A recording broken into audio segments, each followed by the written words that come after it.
In Asia's past, the lives of people and animals were so strongly linked for so many thousand years that some animals became part of the human spiritual world.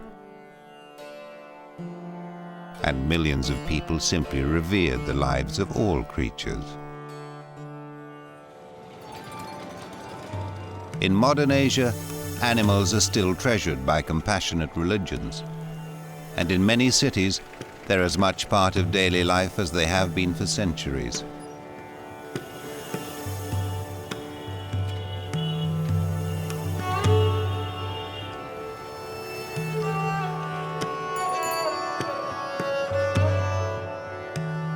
But Asia's cities are shrinking the wilderness around them, as more land is cultivated to feed more and more people.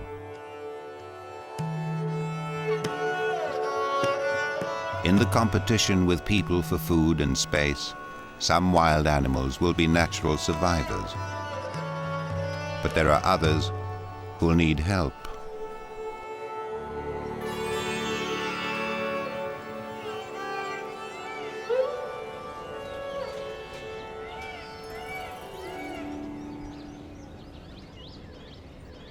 Many ancient cities like Bharatpur in northern India are a home for rhesus macaques.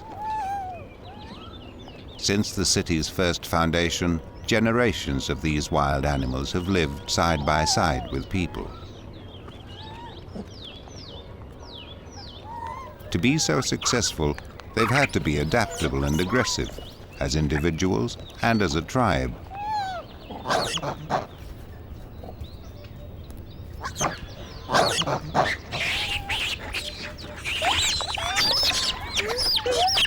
But even in this robust society, youngsters are well protected in early life. The daily routines of Bharatpur's people shape the lifestyles of the macaques. They know that wherever humans go, they leave a trail of feeding opportunities. They've learned to trade on the townspeople's best instincts, and right in the heart of the city, they make a very good living. For some, it's perhaps a little too good.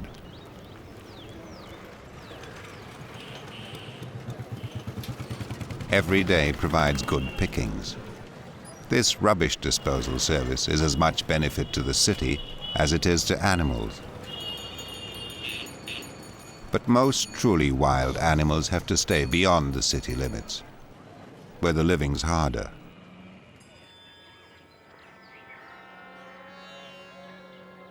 Golden jackals survive by living discreetly on the borders of the human world. Always secretive and alert, they pick their way through a countryside where good land is heavily cropped, and herds are carefully guarded.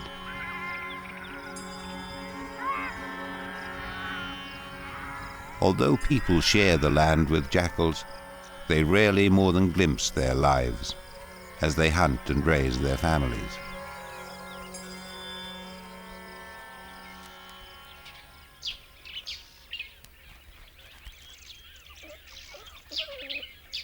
This female is part of a family of 3 adults, including her mate and a juvenile daughter, who are sharing the job of caring for 5 puppies.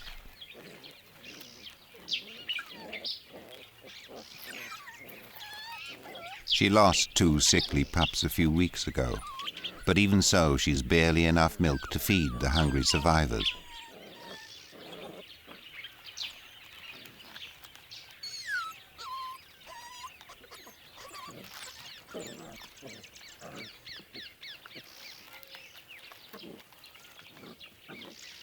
With the pup's appetite briefly satisfied, she can rest before her next hunting expedition.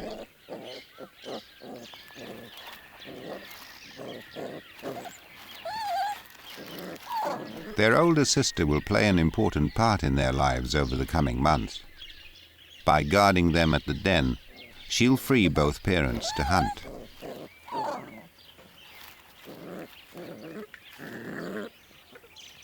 The pup's play suddenly turns to pleading, which the mother tries to satisfy by licking them. but they worry at her mouth, instinctively encouraging her to feed them with regurgitated food.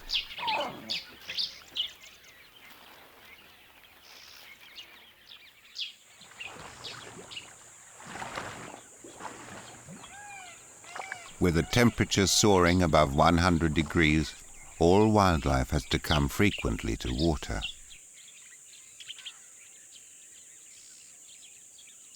By approaching quickly and stealthily, she may get a kill. But every other animal here is also on the highest alert to avoid becoming prey.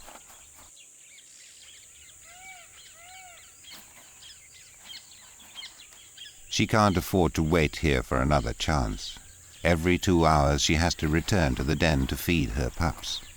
So she must find food as soon as possible.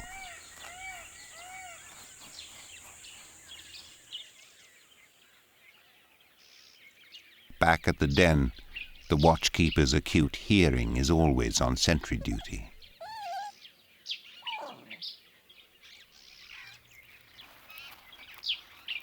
As the pups play, they begin to understand their own strengths and weaknesses and learn their place in the pack. They're beginning to discover their world. Their first adventures are developing senses and physical skills they'll need to survive.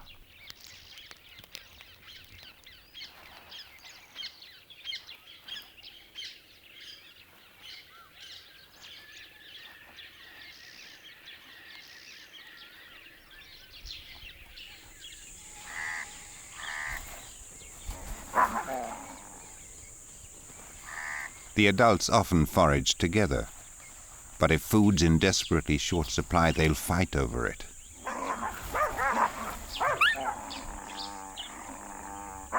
They share the responsibility of feeding the pups, but each adult puts its own survival first. A weak parent can't feed or protect a litter, so the male takes the first lean pickings.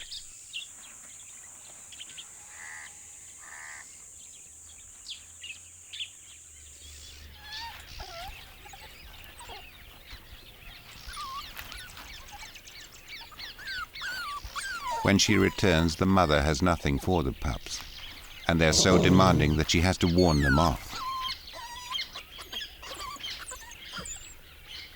She even checks around the den for insects to eat. And worse, her milk is running dry. To satisfy them, she'll have to take bigger risks.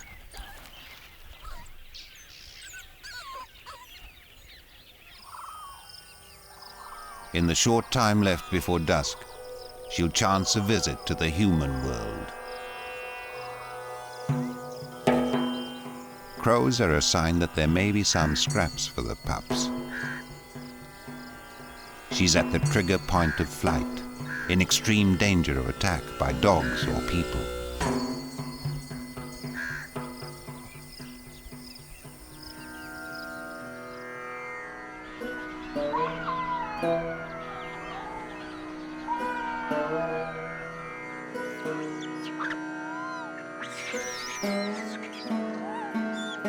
With nightfall, even more secretive hunters emerge from hiding.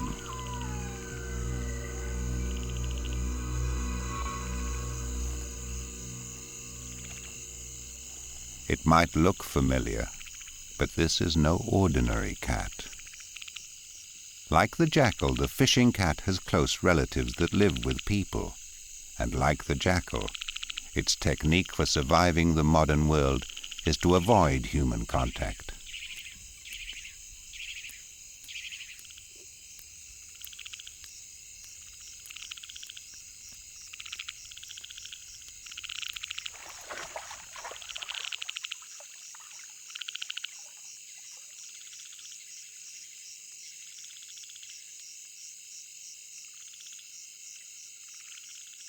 But the fishing cat's secretive life is affected by human beings, who can damage the waterways where it hunts.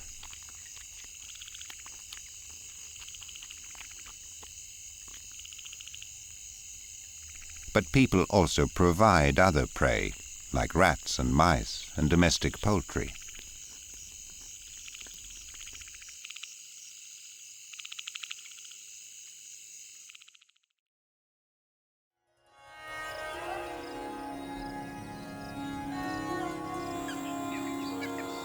The fishing cat's hunting ground feeds crowds of others during the day. This reserve near Bharatpur was first created for hunting, then became a bird sanctuary and a refuge for nilgai, large antelope whose raids on crops made them a pest to farmers.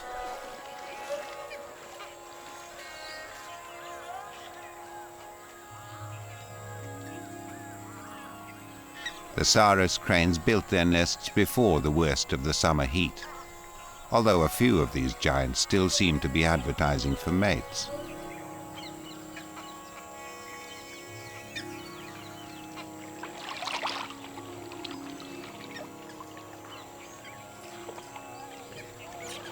Troops of rhesus macaques make frequent visits to this man-made oasis for the simple pleasure of cooling off.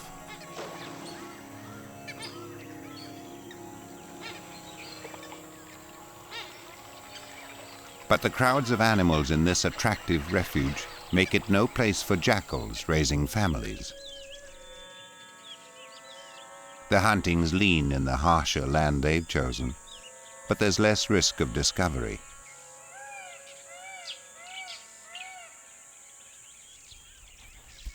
The pups will have a long wait as their parents forage further afield.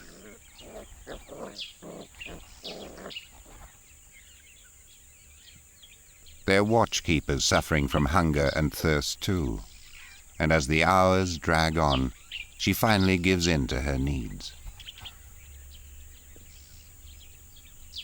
Almost stealthily, she gradually moves further from the den.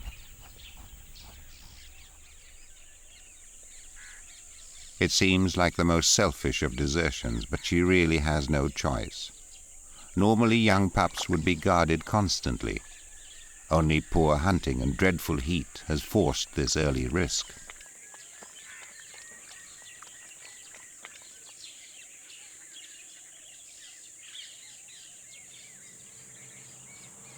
As they travel further from the den, the adults comb their territory not just for prey, but for clues given by other scavengers.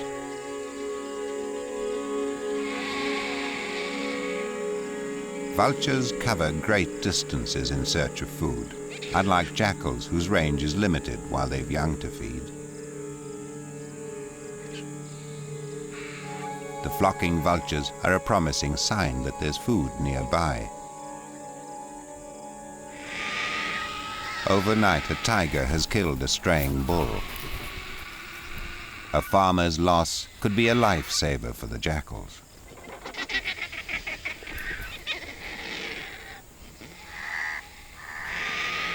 But first to interrupt the vulture's feast is an enormous wild boar.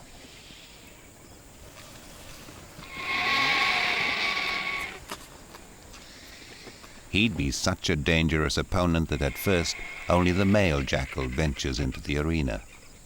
His mate keeps her distance.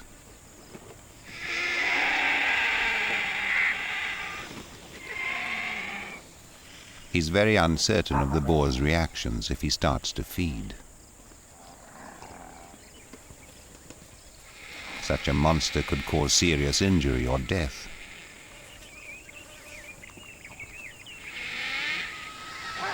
The vultures are a minor foe and easily driven off. The attacks are a sign of his frustration, because even though the boar seems tolerant, the jackal can't feed without risking a surprise attack.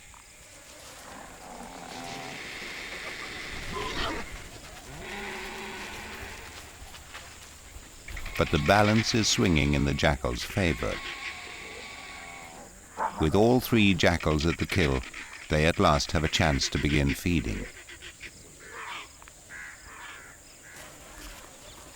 While one attacks the carcass, the others keep a wary eye on the boar.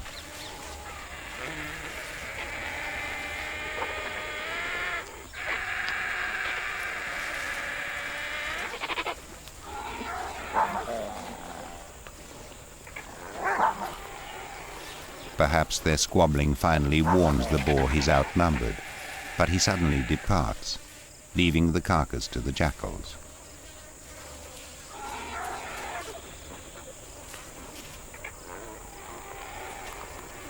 If they're lucky, this bounty from the human world may last a few more days and mean the difference between life and death for their litter.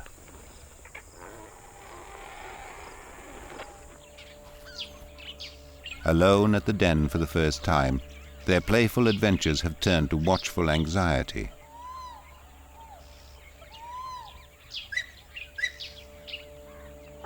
And then, strange noises in the forest spark a panic. The great danger to the pups from inquisitive rhesus is that they could become playthings to be fought over, and probably killed.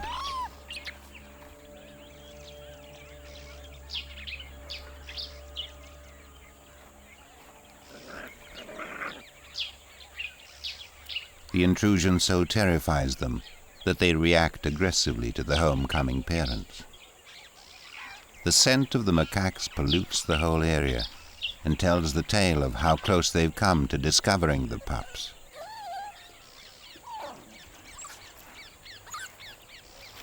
But now they're safe and carefree again, and hungry. They clamor to their mother for food, and she regurgitates their first substantial meal.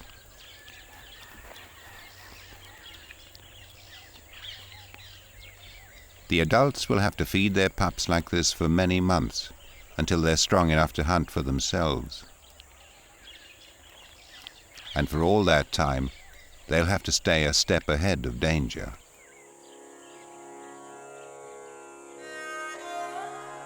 But by working together, the jackals will bring their pups to maturity. Adaptable, resourceful, and secretive, they're well equipped for their lives on the outskirts of modern civilization.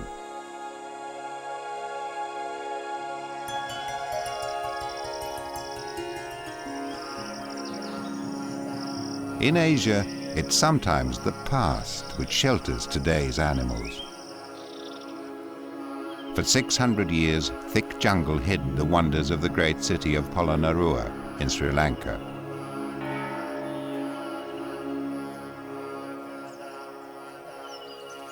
Today, the ruins are historical and religious treasures, and a sanctuary for hundreds of macaques, whose ancestors probably lived here when the city was young.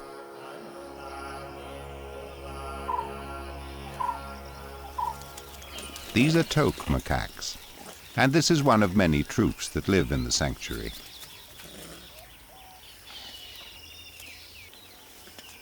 Like all macaques, their tribes follow strict political codes. They have their own dynasties which become powerful, then fail as dramatically as their human counterparts. But in this society, it's mothers and daughters, and grandmothers, sisters and aunties who inherit the dynasty. They never leave the troop. Males are always outsiders who become accepted as mates, then band with other males to defend the troop. Play fighting rehearses them for battles they'll have to fight to hold their territory.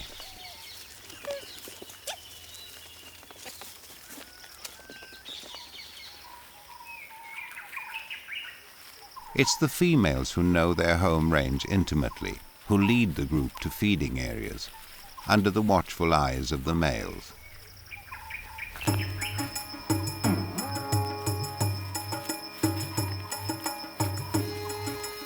The macaques can eat only a few kinds of leaves, but almost anything else.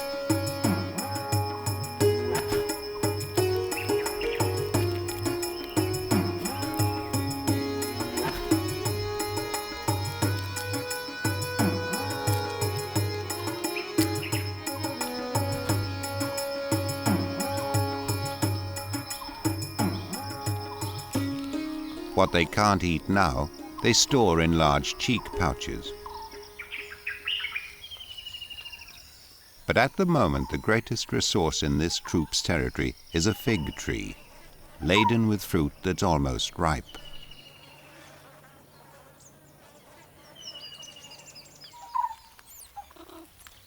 It's vital for toques to raise many young. Large troops can forage confidently, defend their food supplies, and more easily bring their fragile youngsters to maturity.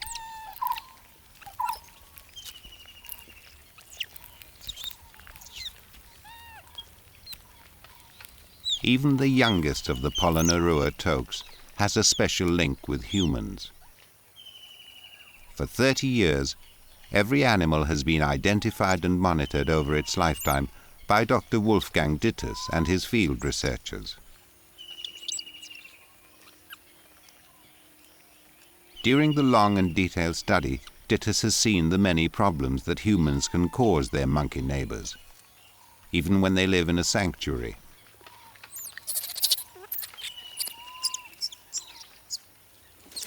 Some of the macaque troops have become unusually large and powerful by eating food that's brought here.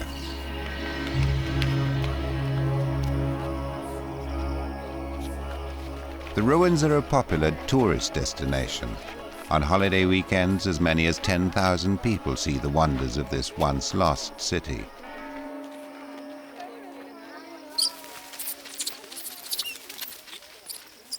So many leftover lunches fueled a population explosion in some of the macaque groups.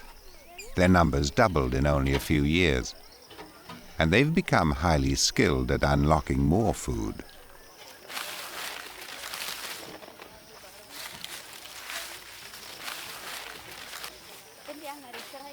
Regular cleanup campaigns aim to choke back the food bonanza, which will gradually reduce the macaque population.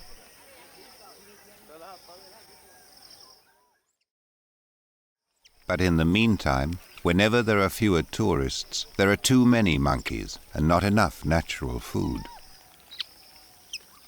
The large rubbish bin groups fight amongst themselves and also raid the food supplies of neighboring troops. So the fig tree troop may have to drive off invaders who could steal the future of their next generation.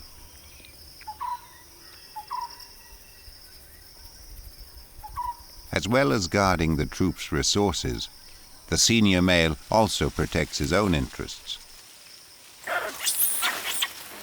Any likely suitor for his wives gets a stern warning, but he's more likely to take his anger out on the erring wife.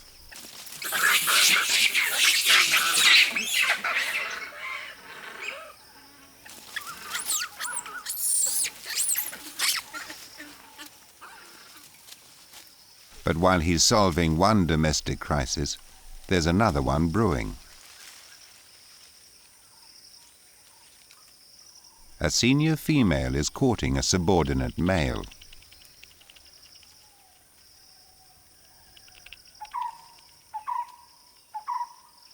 Her high color confirms that she's ready to mate.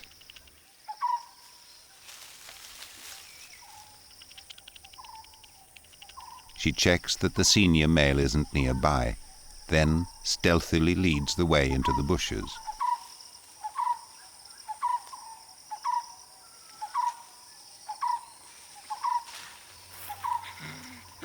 This isn't just casual sex, it's political high drama. The mating is a serious challenge to the senior male, so this time he attacks the male offender.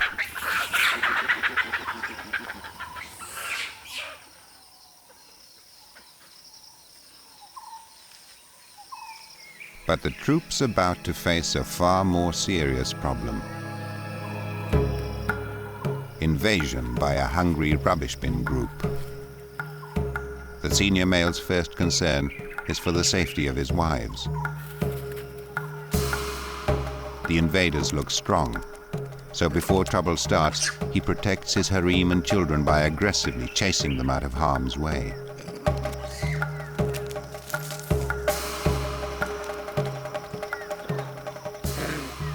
His lieutenants are in charge of defense. But they fail to scare the enemy off, and there's a brief skirmish.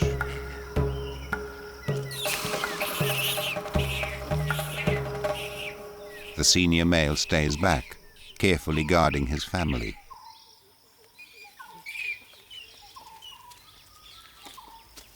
After such an aggressive challenge, the lieutenants make a diplomatic mission to appease the invaders.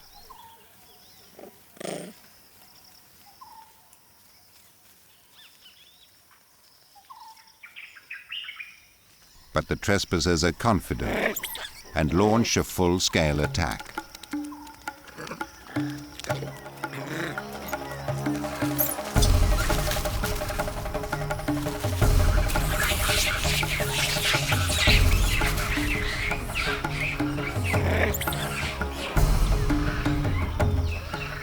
For a few minutes, the battle hangs in the balance, but the invaders are too strong.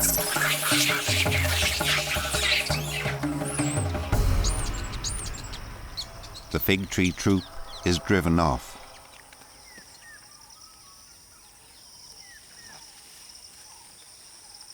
Some of the victors have been wounded, but they have won the fig tree.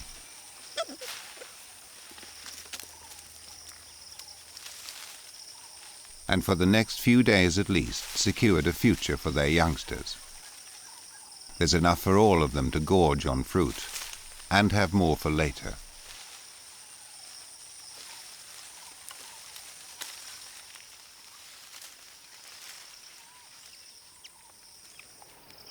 The losers retreat to the limits of the forest and the border of the sanctuary. Beyond the canal lies unknown territory and modern civilization.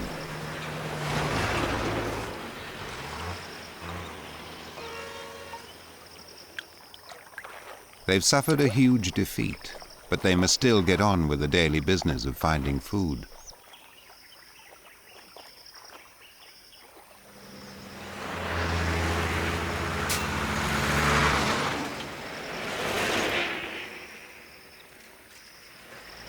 There's a bonus on the roadside, rice which is spilled from passing trucks.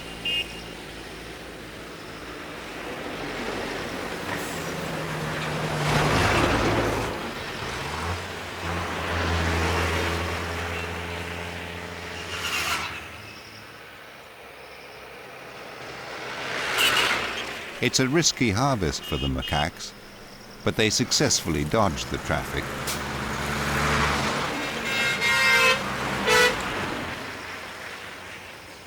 Until a macaque or a driver makes a fatal error.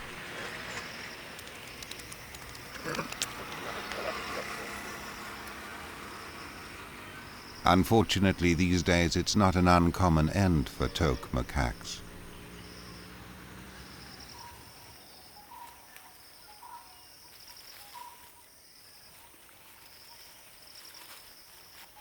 As they move still further from the sanctuary, and deeper into human territory, the younger males take over the job of leading the troop.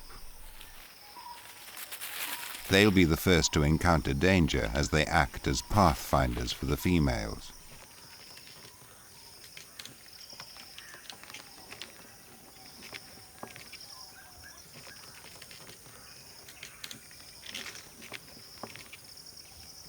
There's another man-made risk in using power lines as a pathway, but it keeps them clear of other dangers below.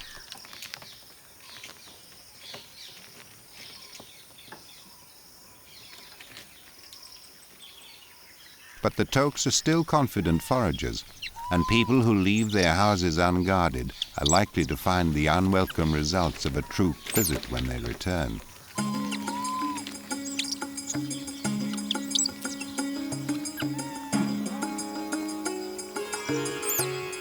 Game playing is also part of everyday life for macaques, and this one has intriguing possibilities.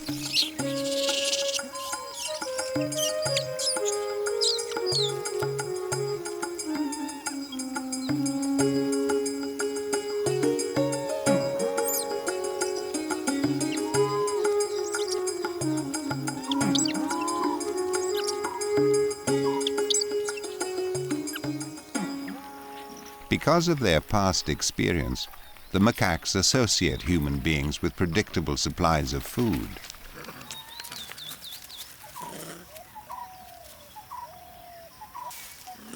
But raiding the breakfast leftovers suddenly becomes very risky.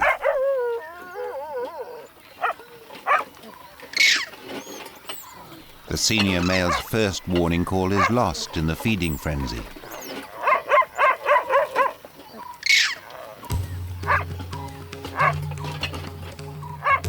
The dangers of foraging in the human world become too great, and they flee for the safety of the sanctuary.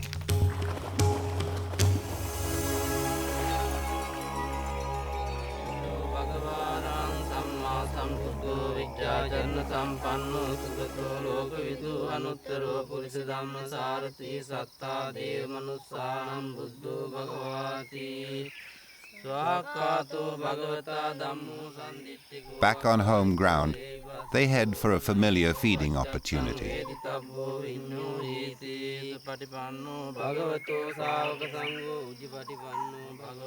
Offerings to compassionate Buddha sometimes include morsels of food.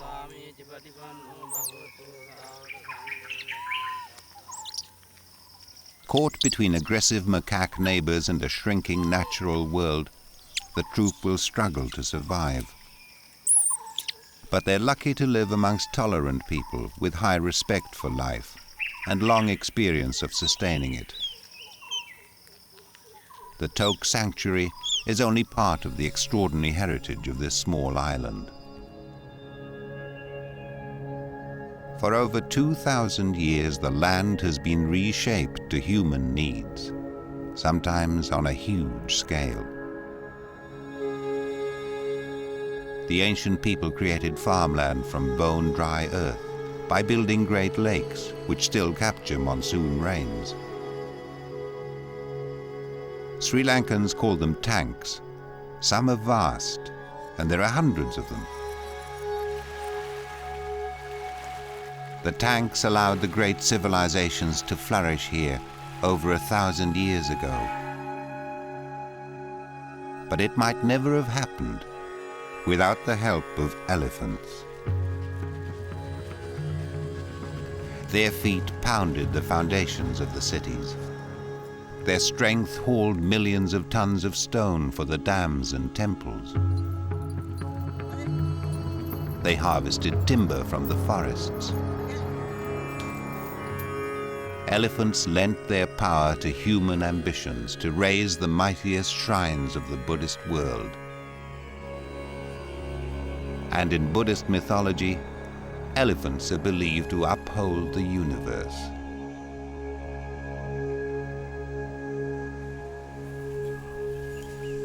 Nowhere else are elephants more highly regarded.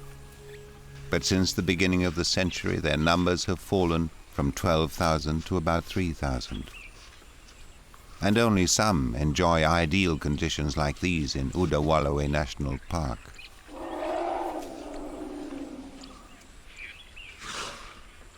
When the surrounding country is short of food, the numbers of resident elephants are boosted by herds which migrate here to feed. Each adult needs about 400 pounds of food every day.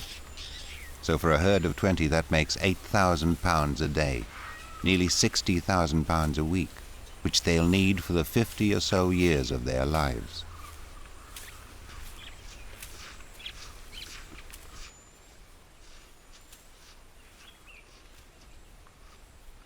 When elephant families meet after months or just hours apart, they exchange greetings.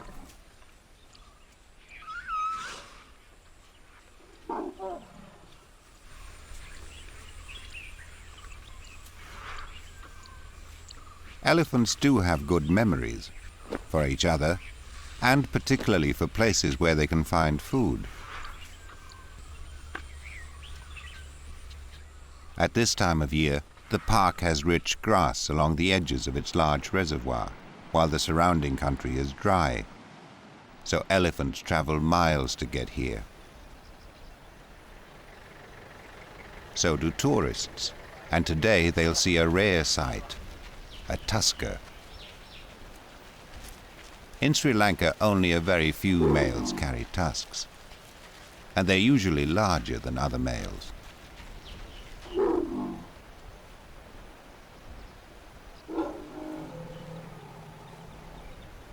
The bright red patches near his eyes show he's in must, the male breeding condition, when his testosterone level soars to 60 times normal.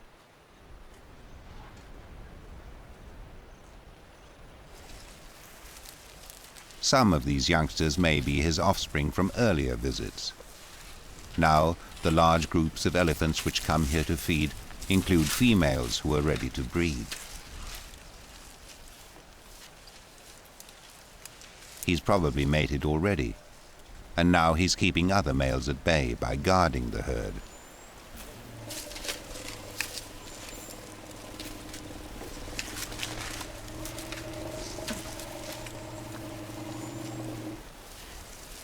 But soon he'll leave them, perhaps for many months. Males take no part in rearing their offspring. Their youngsters are raised in the stable matriarchal society of the herd, learning from their mothers, aunties, and older sisters.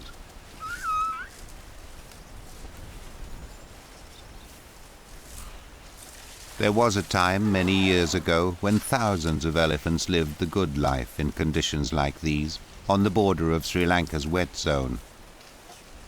But these are lucky elephants. Many now have to make their living in far harder circumstances.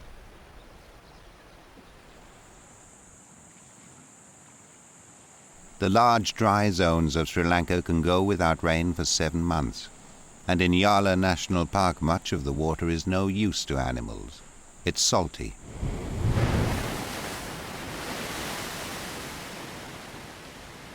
It's a coastal park, and in the summer the hot blast of trade wind gales accelerates the drying of the land. And the peak of the dry is still 3 months away.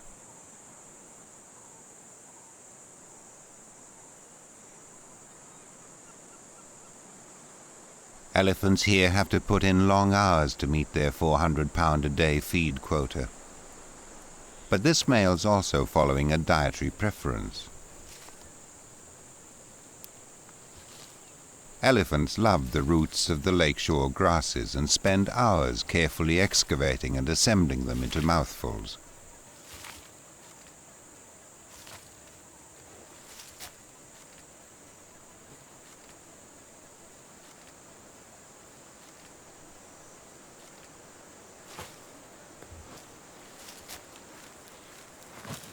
It's one thing for a solitary male to feed himself in these surroundings. A senior female leads her family from one food supply to the next for about 16 hours every day. A radio collar allows long-term tracking of her movements, as she follows her own memory map of types of food, time and distance.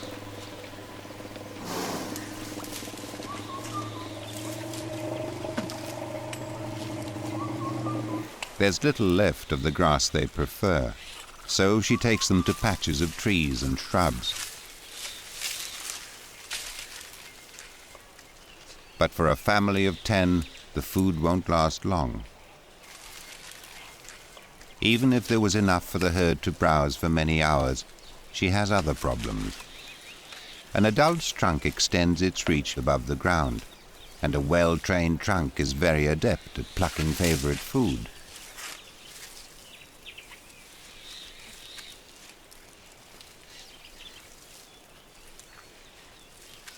But there are more than adults in her family. Youngsters lack the reach and skills to feed efficiently, so she has to allow for their needs too.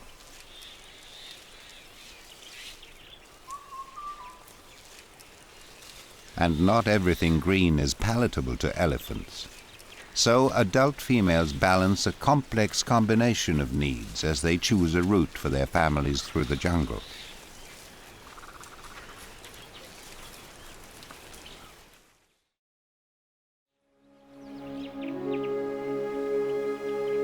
Yala wasn't always a wilderness. Once there were green fields of rice and reservoirs here, and a city full of people. The days of the kingdom of Rahuna ended 1,000 years ago, and with them went most of the water.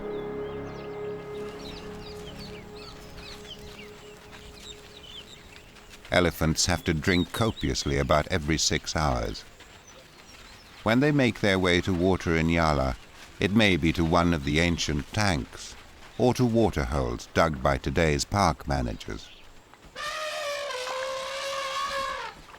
Aggressively flapping ears and trumpeting signal that the herd wants sole possession of the water hole.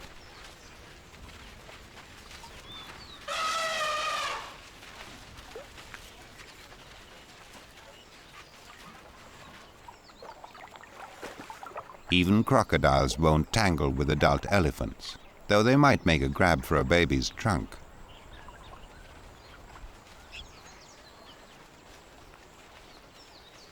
It's the croc's most recent prey that denies the herd the water they need.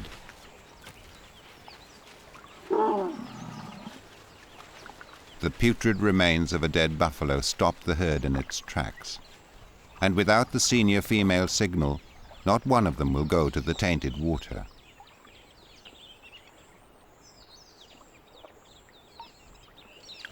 She's no choice but to lead them off again.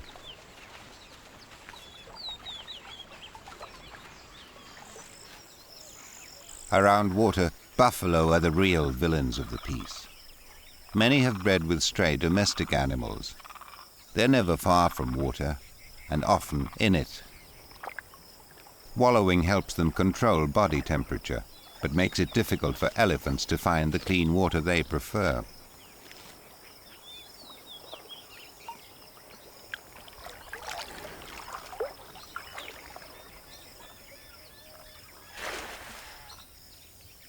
The sight of buffalo at a waterhole, and worse yet, taking to the water, is enough to provoke a lone male.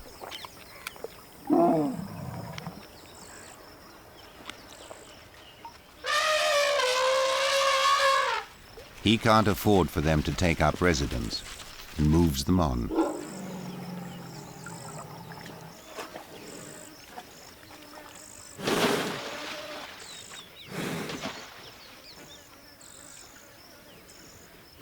An adult's dexterity with its trunk only comes with practice. When they arrive at a large waterhole, elephant herds can stay for hours.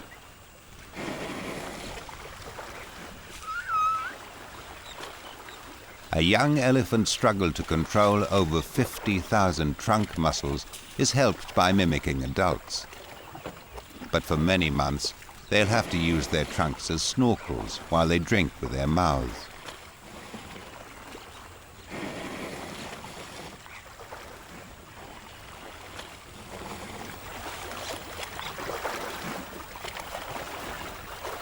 But after the need to drink is satisfied, there's the sheer pleasure of bathing.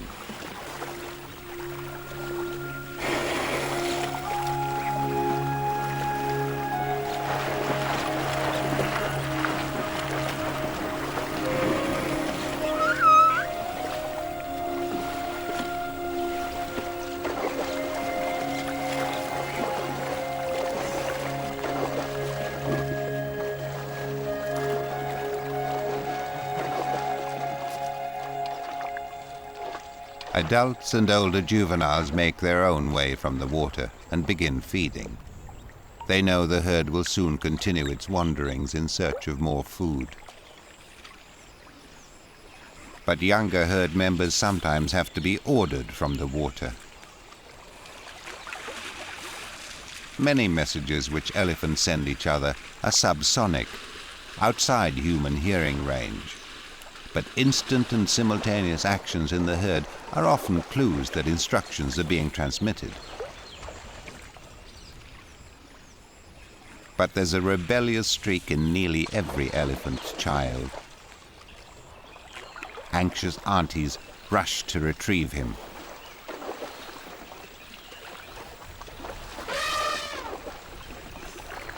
It's their job to teach him that he goes where the herd goes.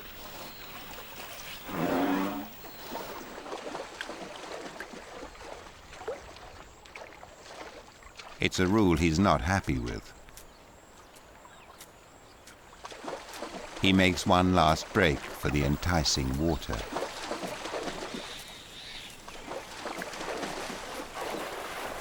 And then, has a very sudden attack of obedience.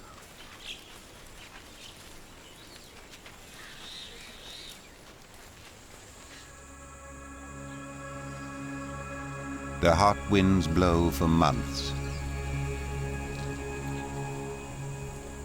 Water becomes more and more scarce.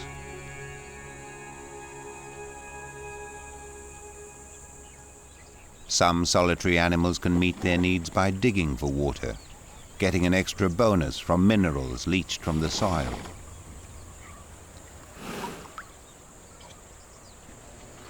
But even they may soon have to move on.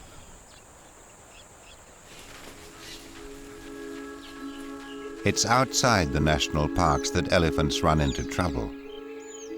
The needs of 18 million people are rapidly shrinking the forests of this small island.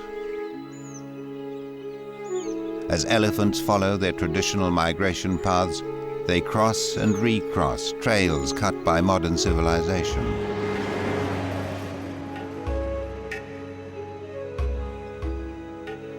Jungle is often slashed and burned illegally, and rich crops planted right in the paths of hungry elephants.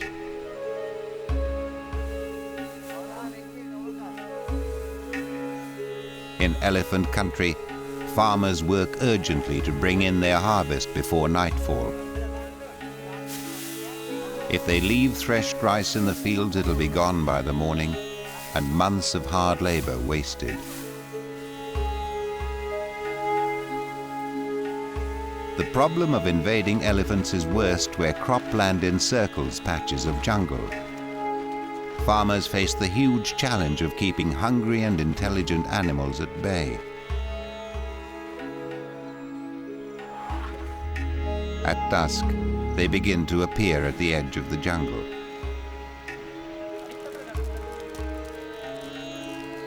Farmers protect their crops by manning watchtowers and set warning lights outside their storehouses.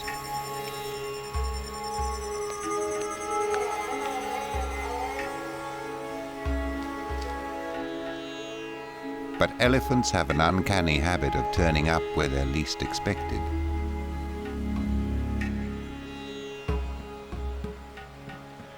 Of course, it's not by accident. They can track human activities with their acute hearing and sense of smell, and choose their best opportunities from night to night.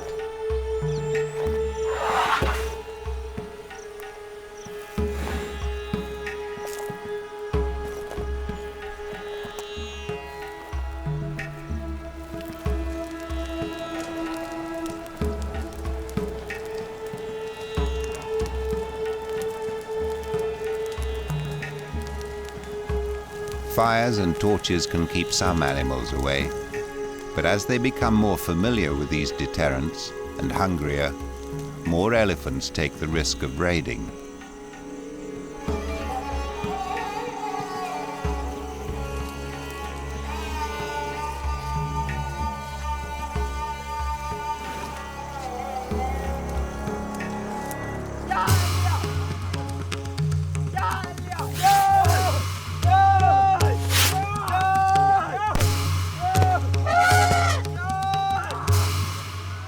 Sometimes it almost seems that elephants can stage diversions.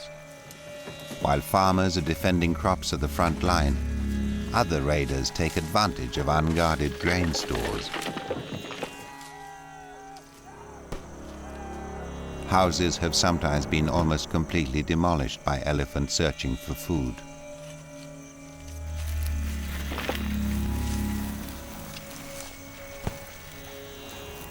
They can vacuum up rice in the same volumes as they can water, and quickly dispose of the profits of months of work.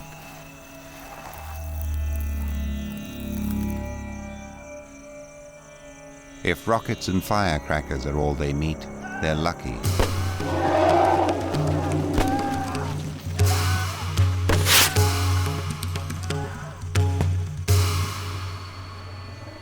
This tusker was blinded by a shotgun blast.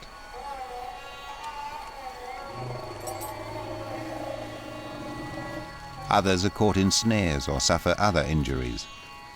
And these are the survivors of the struggle for space. More than 100 animals a year die in the conflict with people. There's a growing herd of orphaned, displaced or injured animals who need refuge. The elephant orphanage at Penuela is a favorite tourist attraction and a symbol of the intensity of the elephant problem. Returning these animals to the wild is a slender possibility. And elephants aren't the only casualties. They kill dozens of people every year.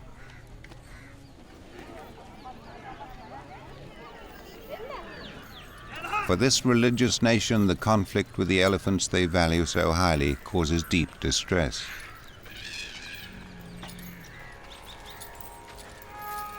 But Sri Lanka's history points the way ahead. The far-sighted builders of the ancient tanks also created wildlife sanctuaries. Today, reserves still shelter elephants, and with them jackals, macaques, and many other animals.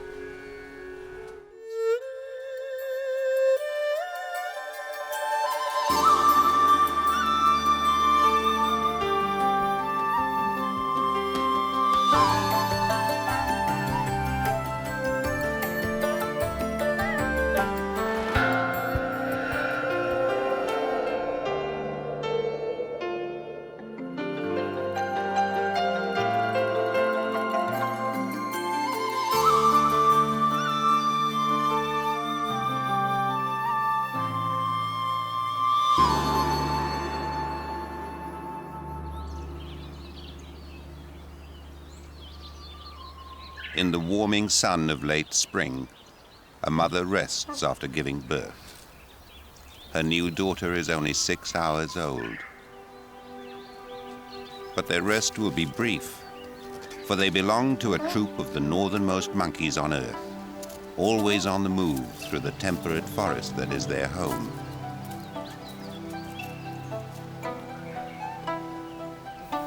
Both the lives of the macaques and the trees that they live with are ruled by the timing and the changing of the seasons of the temperate world.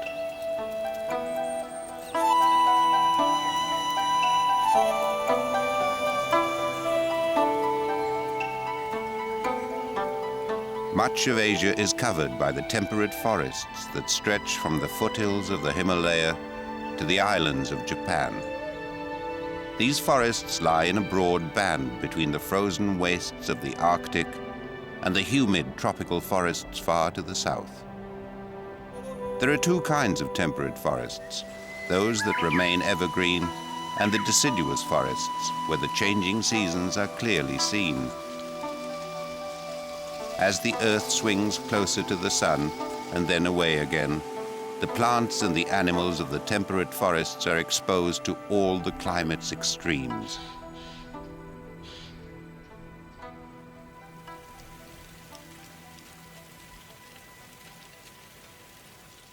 Long ago, when much of the world was frozen in the winter of the last ice age, many trees became extinct. But some of Eastern Asia escaped this ice, and there the temperate forests now contain a greater number of tree species than in the rest of the continent. In Japan, these forests still cover vast areas of her mountains. Forests of cherry and maple, of oak and beech are driven by the seasons, and trees must evolve strategies for survival. In northern Japan, beech trees dominate the forest. They've evolved a strategy of living long, growing taller than the other trees, and reacting quickly to the lengthening days of spring. Beech trees are amongst the earliest to bud, amongst the first to flower, to be pollinated by the wind, and the first to send out leaves to claim the energy-giving light before it reaches the forest floor. But rather than trying to compete for light against the taller trees, one extraordinary plant steals a march on the rest of the forest by following a timetable of its own. The few Japanese who know this plant call it nani-wazu. Instead of shedding its leaves in autumn, nani-wazu keeps them green. They're ready as soon as spring comes to take in sunlight while the canopy overhead is still open.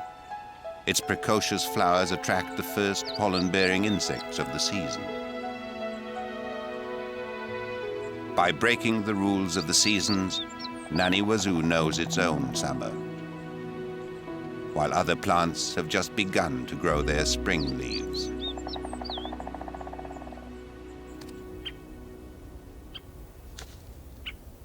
For the forest birds, it will soon be time to breed. A female great spotted woodpecker searches for insects that have throughout the winter sheltered under the bark. Spring reveals a myriad of strategies to deal with the changing seasons. A tiny caterpillar climbs up from the leaf litter where it hibernated over winter.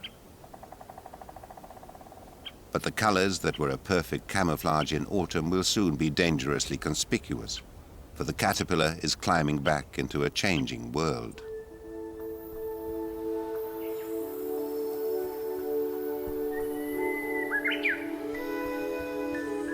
To survive, the caterpillar must follow suit. Responding, like the forest, to the lengthening hours of daylight and the rising temperature, it sheds the skin that looks like a dead leaf and assumes the colors of a spring leaf. The caterpillar mimics the leaves on which it will keep feeding until it undergoes its final transformation into a butterfly of summer.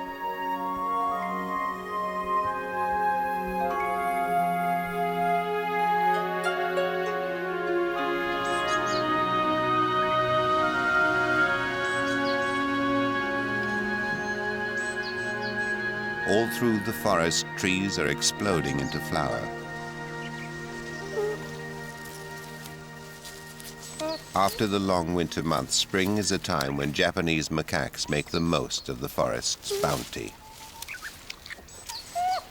Macaques are perhaps the most adaptable of all monkeys. They've colonized many parts of Asia, from the tropics to the temperate forests, adapting and changing as they went. They first arrived in Japan perhaps 500,000 years ago. Japanese macaques live in troops and move within a defined territory. There are 35 animals in this troop, made up of a handful of males and 2 family groups of related females, each led by an older matriarch. This female is about 26 years old. Her knowledge of the forest has been vital, not only for her immediate family, but for the troop as a whole. Japanese macaques are different from other macaques. They're less inclined to squabble than their cousins who live in tropical forests. These macaques are mainly vegetarian, but edible plants are widely scattered throughout the forest. To get enough to eat, the troop must continually move through its territory. What's even more unusual is the degree of tolerance between the male macaques. Ito, at 16 years old, is unchallenged as the senior male of the troop, even though he lost one of his legs in a trap when he was young. He usually stays on the fringes of the family groups, constantly watching. The family group is the very heart of macaque society, and once a female is born into a group, she will never leave.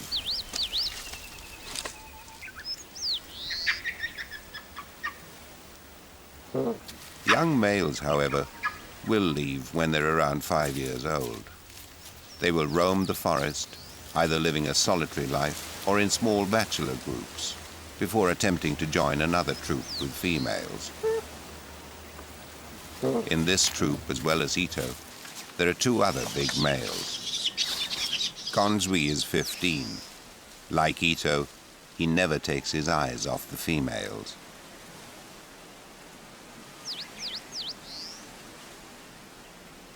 And on the very fringes of the troop is another male who has recently joined the group.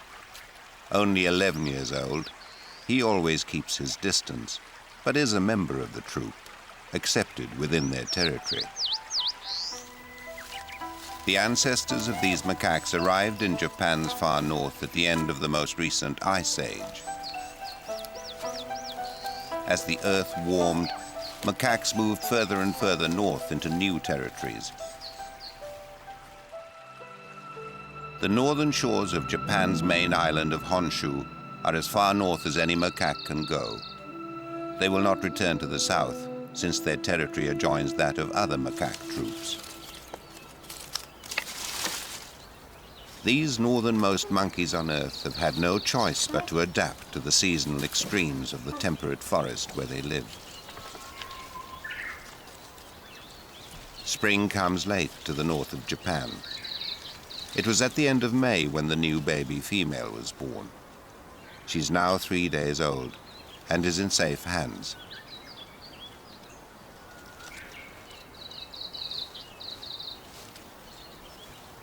Macaques give birth only to a single infant at a time.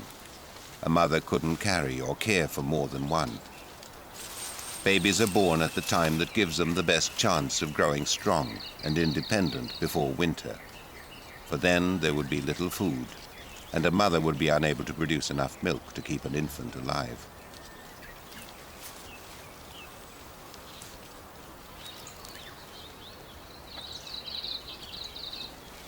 In the gentle spring sun, the baby explores the warm world that is her mother.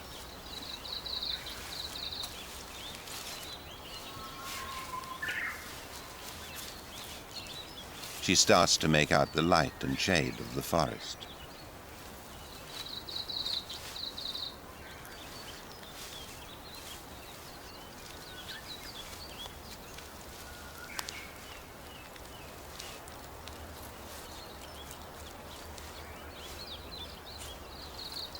She has been born with a strong instinct to grasp and strong hands to do so. For almost from the moment of birth, she must be able to cling to her mother as she moves through the forest with the rest of the troop. As the females move on, sometimes calling softly to each other, Ito follows. He may be the oldest male, but he's not the leader of the troop. In fact, they have no leader.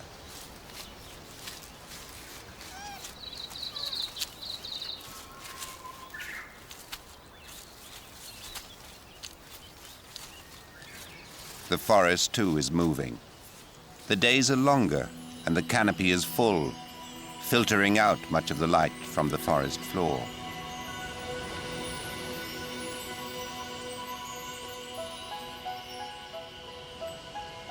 So, for the out-of-step Nani Wazoo, it's time to shut down. Unable to win the race for the light, it begins to discard its leaves in an autumn of its own.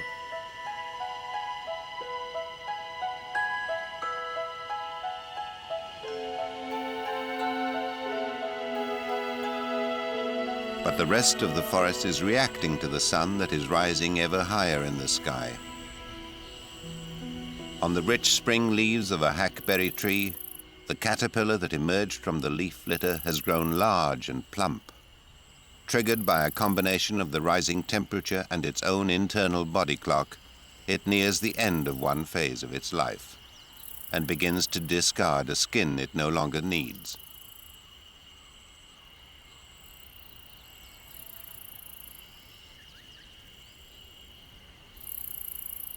It will never again feed on leaves, so it drops the head and mouth parts it no longer needs.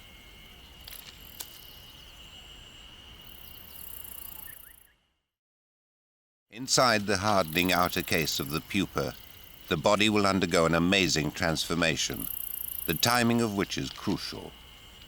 For when it emerges as a butterfly, it favors tree sap, which is at its most abundant in summer. It still remains aware of the outside world and is ready to respond to it. A single ant is hardly a threat, but a swarm might be. The nervous reaction is enough to startle almost any predator.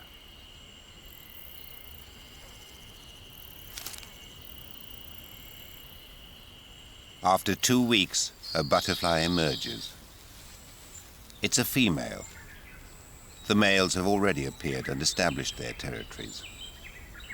She rids herself of excess moisture in her body, then rests for a few hours to let her wings dry. And she's ready to find a mate in the summer forest.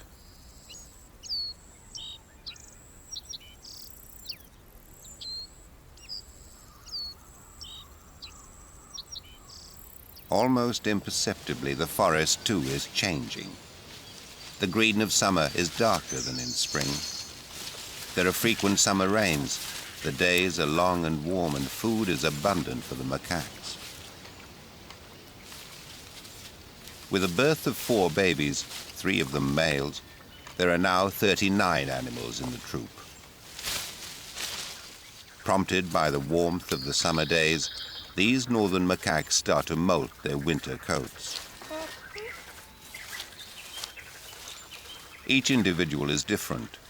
Some hardly molt at all, while others, like the 26-year-old matriarch, are losing almost all their winter coats. Ito has shed his thick winter fur. Because he seldom mixes with the family groups, when he needs a scratch, he has to do it himself. Within the family groups, the related females groom each other. Grooming is the activity which is at the very bedrock of macaque society. This constant and tender loving care forms bonds and alliances between individuals that will last a lifetime. While still producing milk, some nursing mothers hardly molt their winter coats at all, and having thick fur gives a baby more to cling to. In northern Japan, summer is short. These northernmost monkeys on Earth are best adapted to the season which will last the longest, the harsh winter months that lie ahead. It's now late June. The babies are almost a month old. As their mothers rest, they begin to explore their forest world.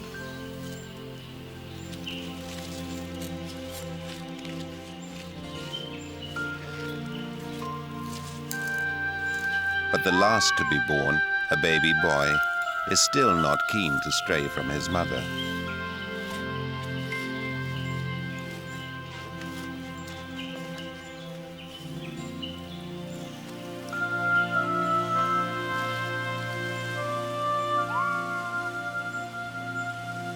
The baby girl, the firstborn, is more adventurous. She's already climbing up into the forest. It's a new world, full of wonders.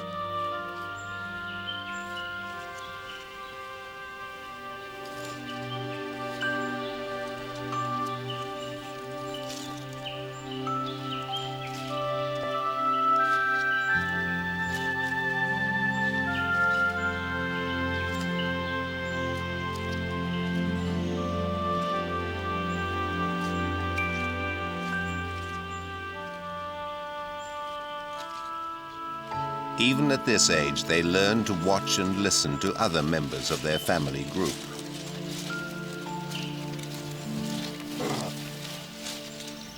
And just like any child in summer, if there's a stream handy, the juveniles will take a dip while the grown-ups are relaxing.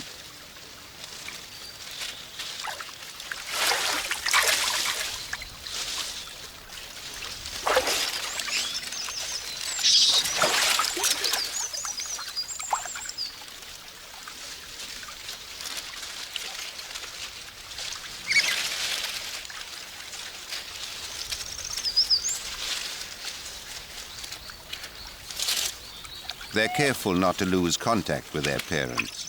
The moment the adults start to move on, the youngsters follow.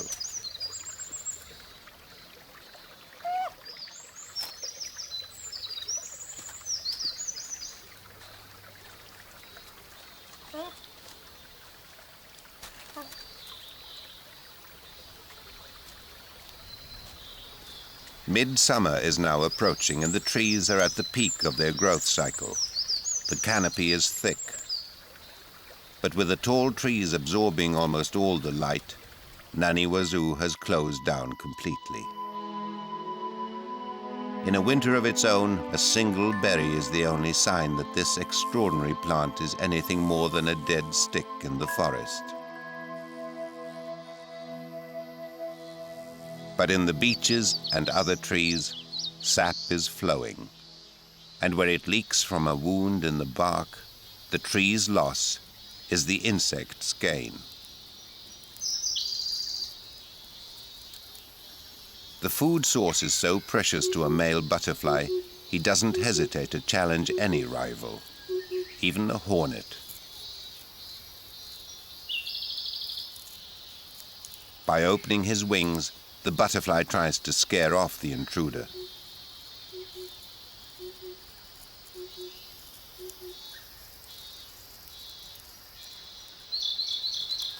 Male beetles fight over the same sap hole. The trees are at their most productive, but summer is short, and these rich feeding sites won't last long. Throughout the summer forest, similar battles are fought and lost.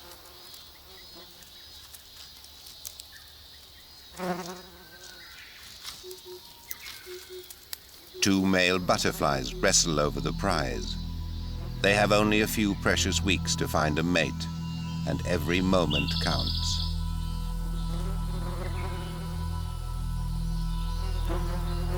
What may be a whole lifespan for an insect is just a passing heartbeat in the life of the forest. Yet the destinies of both are ruled by the same seasonal cycle. Already the days are shortening. The forest is preparing for a time of crucial change. Deciduous trees measure their lives in only 2 seasons, a season for productivity and growth, and a season for rest. On the high ridges, the first trees are getting ready for that season of rest, as every day the sun sinks slightly lower in the sky. Some time ago they stopped producing new leaves. Now they prepare to shed them. At the same time they produce fruits and nuts, which contain the seeds of a new generation. Waiting for this autumn harvest are a host of forest animals. At night, the forest belongs to small and silent hunters like the dormouse.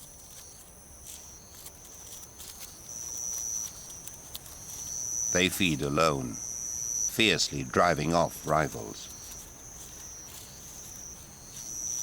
Insects are rich in protein and an important food source, but they become scarcer as the temperatures continue to fall.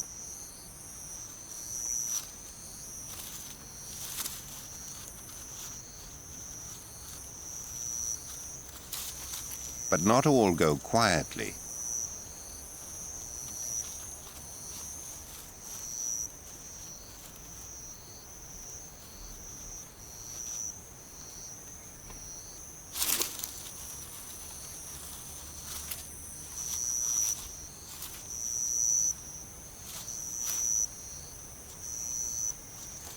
A dormouse may only live for 2 or 3 years, and whether it survives for another season will depend on how much weight it gains before going into hibernation, a winter sleep that may last 5 months. If the dormouse does not put on enough fat, it might never wake up.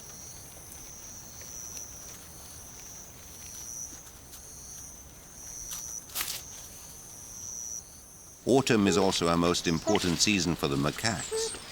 They too are trying to gain weight for the coming winter. They can't hibernate. To make sure they get the fruit while it's there, they move almost continuously throughout their large territory, from one fruiting area to the next. These northern forests are a relatively poor habitat. Although food is abundant for the moment, the period of plenty will be short-lived.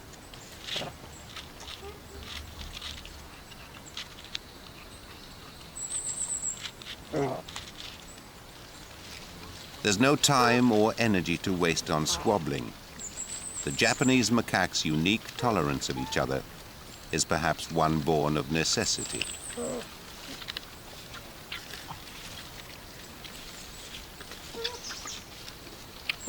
By early November, the firstborn baby is almost 6 months old and is learning to fend for herself. The timing of her birth was critical, for if she wasn't independent by now, she would not survive the coming winter. None of the 4 babies of spring can ever rest for long, for as food becomes scarcer, the troop spends even more time on the move.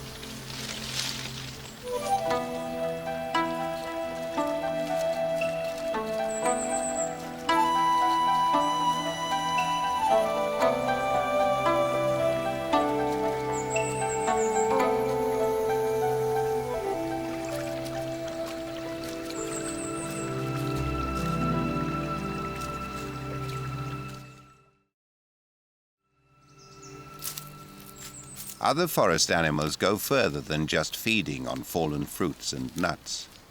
They build up a winter stockpile.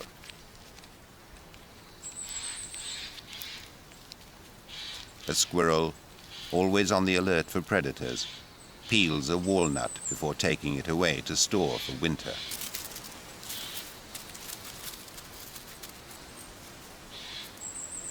A jay also prepares for the winter.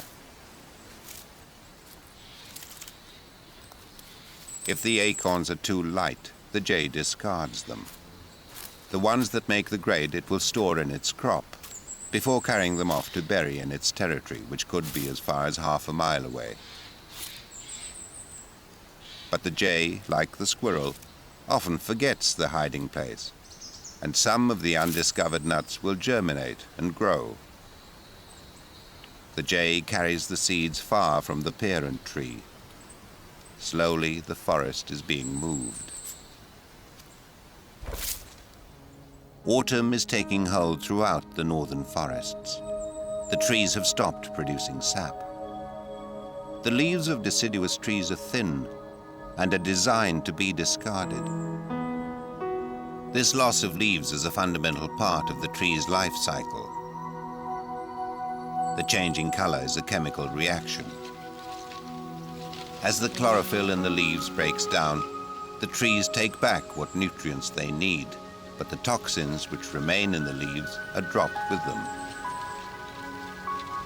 Each tree turns a distinctive color. Some maples go a brilliant red, while the beech, amongst the last to change, turns yellow and brown. Yet even as the beech trees are shutting down for winter, their buds, like time capsules of spring, are in place.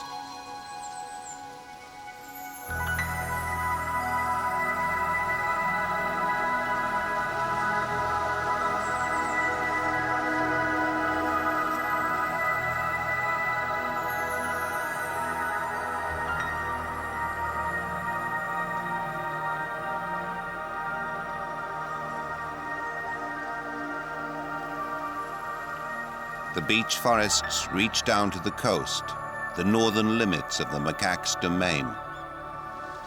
As more and more leaves drop away, light can once again penetrate to the forest floor. This is the season for which Nani Wazoo has been waiting. Now it pushes out new leaves to soak up the winter sun, unobstructed by the forest canopy. Before long, Nani Wazoo will be covered by snow, but beneath this blanket, its leaves will remain green, ready to receive light as soon as the thaw sets in.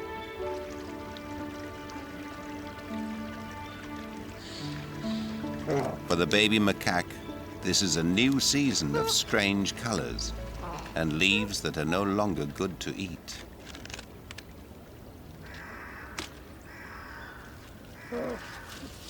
She's still finding out about her changing world, still unsteady on her feet. Whenever they do rest, the family groups indulge in grooming each other.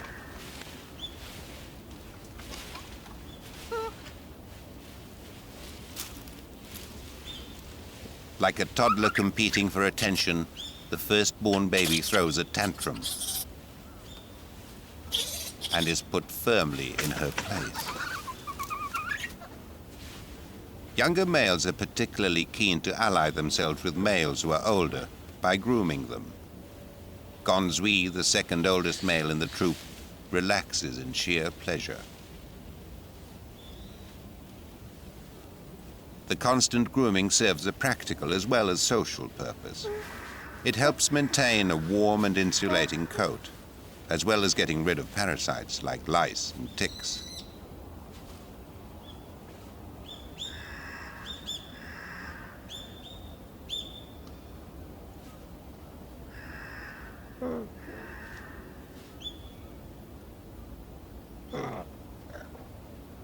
The old matriarch is groomed by one of her daughters, while juveniles groom each other.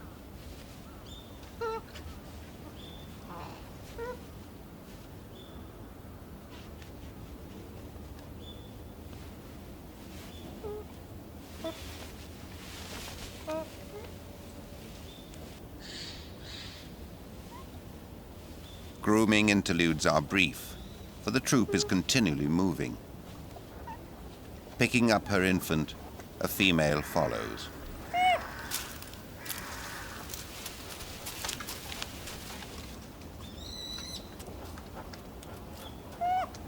Another infant, still too young to walk long distances, hitches a ride.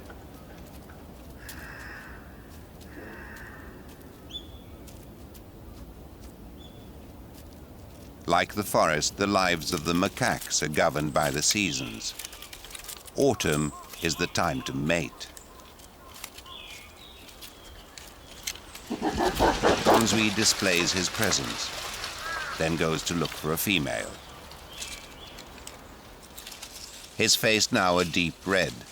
Gonzui is in his breeding colors. He moves through the family groups, checking which females are coming onto heat. When females do come into estrus, their faces also turn a deeper red.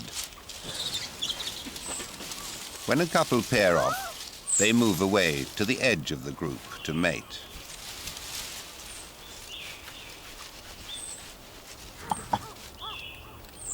Usually it's the female who takes the initiative. The male will be interested in her only during the week or so that she's on heat.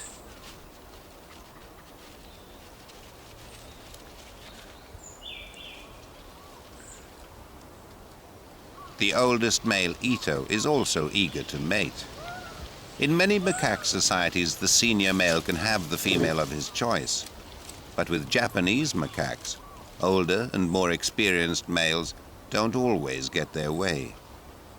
When Ito approaches a female, she's not enthusiastic.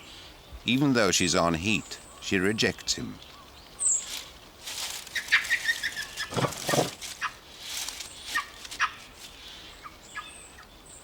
It's often the females who have the final say. This year, all the younger ones chased the 11-year-old male.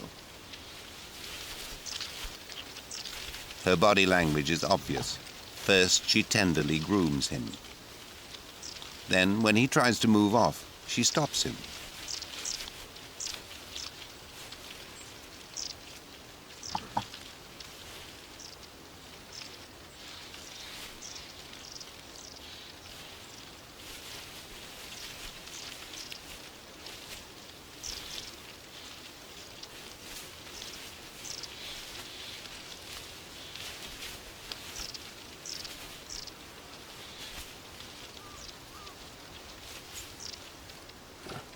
Meanwhile, Ito doesn't give up and looks for another female.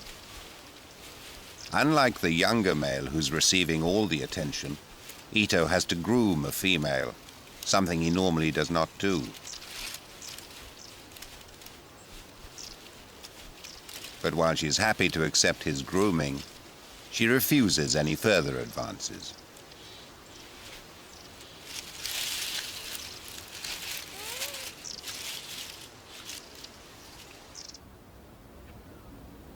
This female also knows what she wants.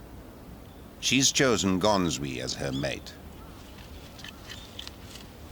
Yet, in another week, she'll have nothing further to do with him.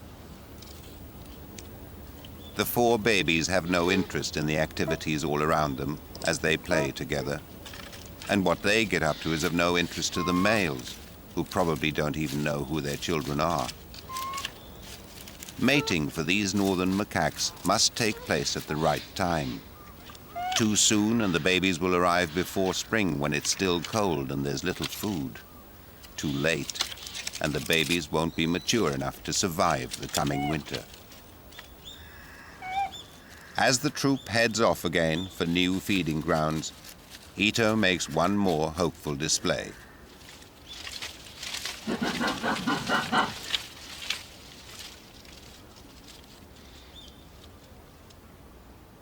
Like the macaques, the seasons too are always moving. Cold winds start to blow in from Siberia, a chilling taste of what's in store.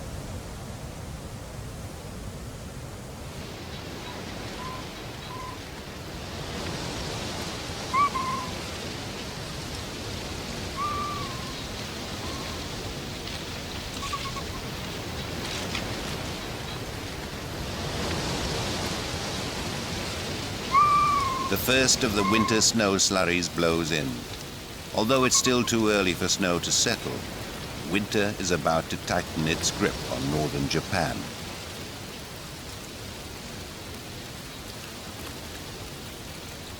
But to the north of these temperate forests, the winter is far more severe. Like leaves blown before the Siberian gales, refugees arrive from Arctic Asia in their tens of thousands.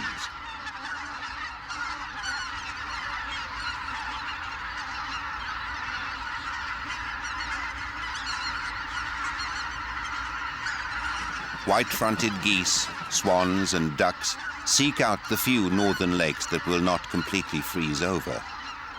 No matter how harsh the winter gets here, the one they've escaped from will be far worse.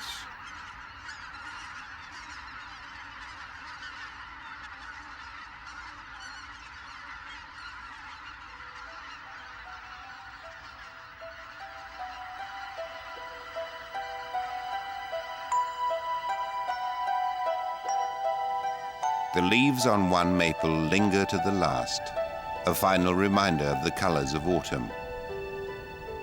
Below, the forest floor has surrendered to the cold that will endure for 5 more months. The shortest day of the year is still some way off, but already the forest has shut down.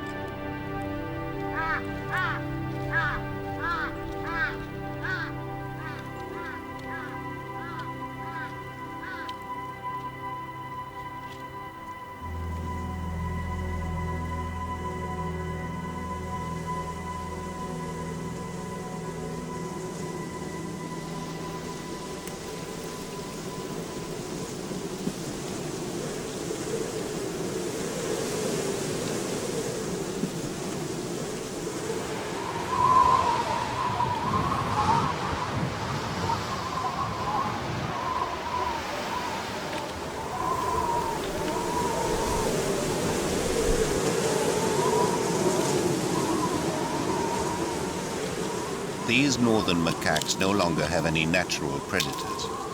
Their biggest threat is winter itself.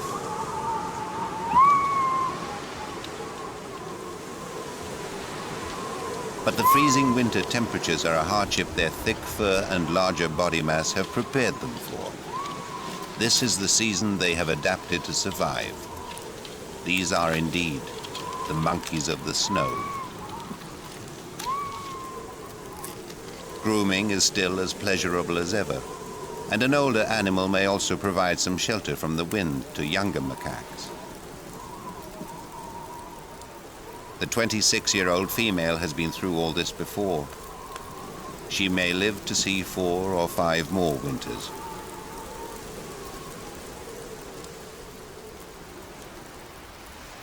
In the deep snows, the macaques move only when they must. Each journey drains heat and costs energy. Over the winter months, a macaque can lose as much as 20% of its body weight. They stay in the trees as much as they can. It's easier to travel, and they lose less heat through their hands and feet. They rely for nourishment mainly on the bark of trees.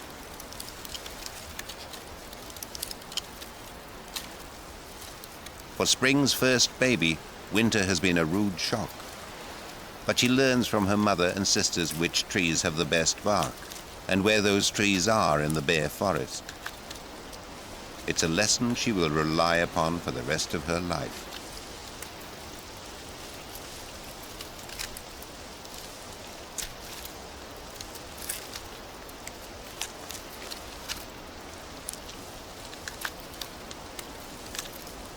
Where they can, the macaques supplement their diet by eating winter buds. But these macaques seldom stay in one place long enough to do permanent damage to the forest. The beech trees keep their buds safe within a hard outer case which can withstand the freezing temperature. Inside, the new leaves wait for the longer days of spring that will trigger their growth. The seeds that have dropped to the forest floor lie beneath an insulating blanket of snow, which keeps the temperature constant. These seeds need a prolonged period of cold before they germinate, almost as if they can recognize the time when spring is approaching. Like the macaques that live in them, the trees have adapted to the long months of winter.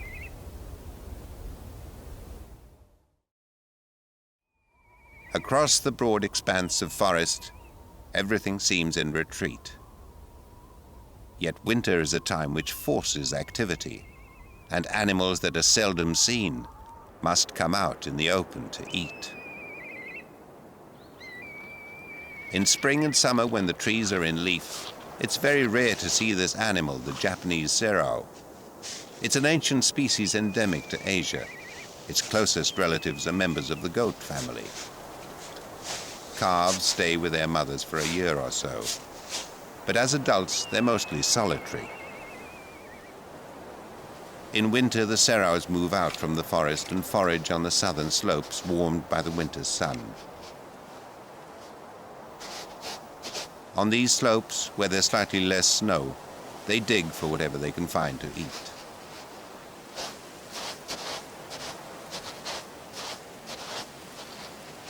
Like the macaques, they also eat bark and the winter buds of trees.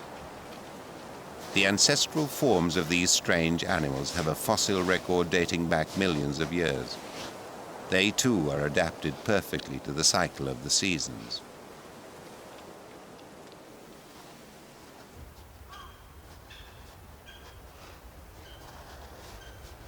To find food, the macaques must move every day. But when the air temperature drops below freezing, they try to move as little as possible. At these temperatures, the snow will cling to their hands and feet, draining even more of their body heat away.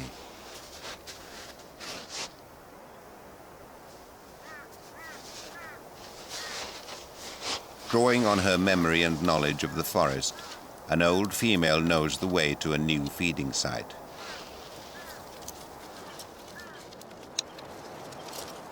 The rest of the troop share her knowledge.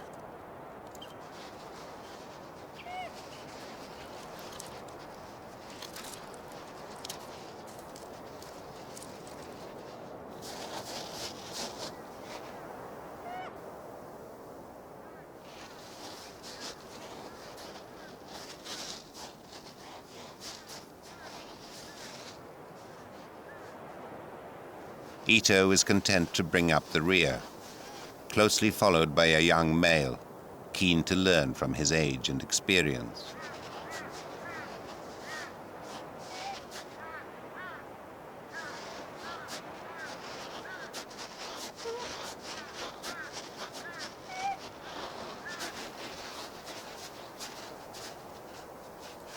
Once they arrive at a feeding site, they all climb into the trees away from the cold of the clinging snow.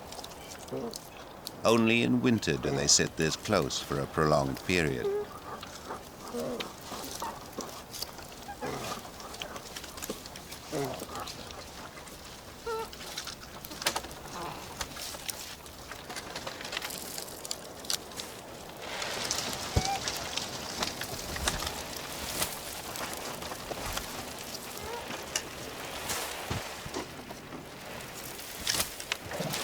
Even though temperatures are still well below freezing, the sun is once again climbing higher into the sky, and the days are beginning to lengthen.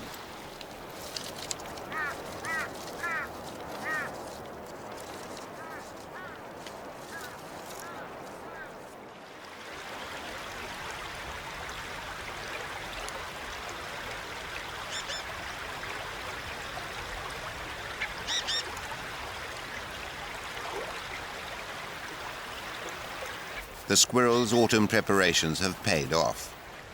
During the few hours that they're active each morning, they search for the remaining walnuts they buried before the snows came.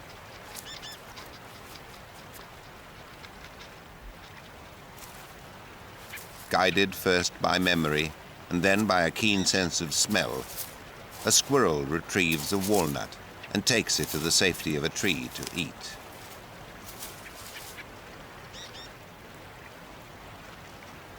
It can take as long as 30 minutes to crack open a nut, but the prize is worth the effort.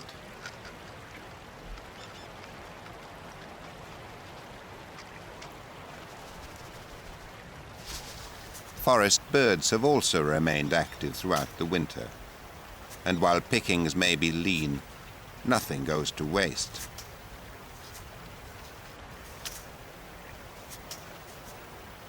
A freezing mist rises into the morning air, and as the days continue to lengthen, some trees begin to pump sap. But the air temperature is still many degrees below freezing, cold enough for icicles to form. Where maple branches have broken in a storm, icicles of sweet sap take shape, creating a tempting delicacy for small birds.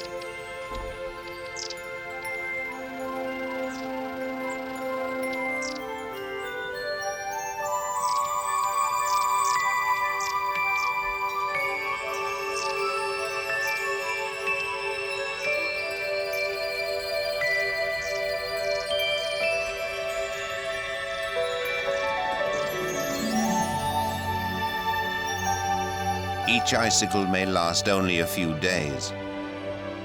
The rising temperatures mean that even as a Japanese white-eye licks at it, the frozen delicacy is already melting.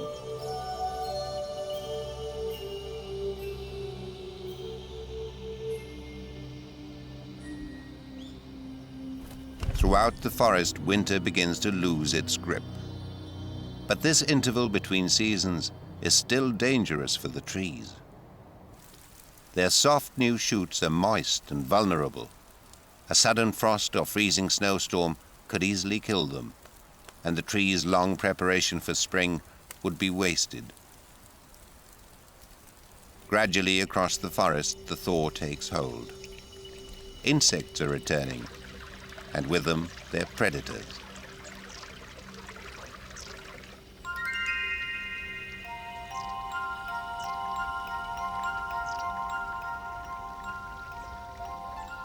The melting snows reveal Naniwazu, ready to greet the returning sun. Following its own unique seasonal cycle, its flowers are already waiting to be pollinated. Its leaves are absorbing sunlight before the canopy again closes over. In the rhythm of the forest and the seasons, Naniwazu dances to its own beat.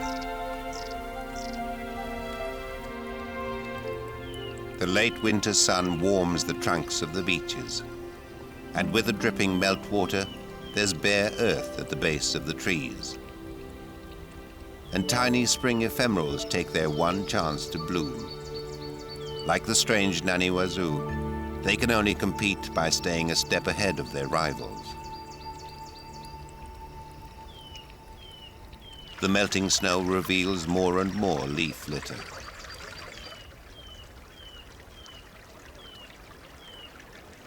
Deep in the litter, curled like a ball, the dormouse has spent the 5 months of winter in a sleep which is close to death. Its body temperature has remained almost at freezing. It has breathed only 4 or 5 times an hour.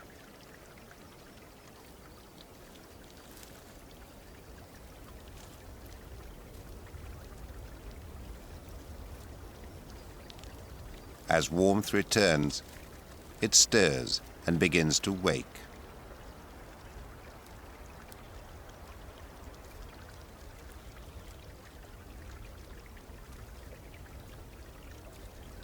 It shivers to regain body warmth.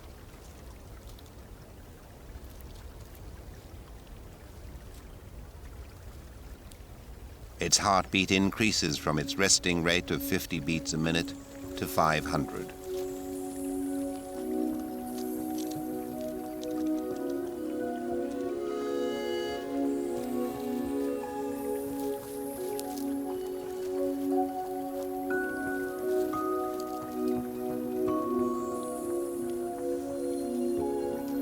It has survived on the reserves of fat from the previous autumn, but has lost much of its body weight. With a metabolic rate so fast, it must eat or die. As soon as it wakes, it returns to a forest that is exploding with color and life.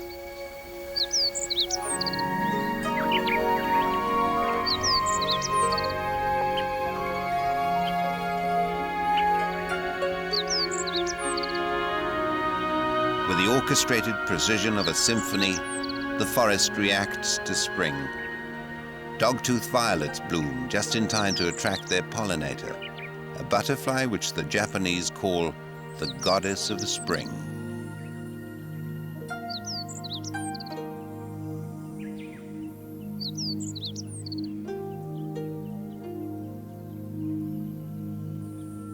Unlike the butterfly of summer, the spring goddess feasts on nectar, distributing pollen as it flies from one flower to the next.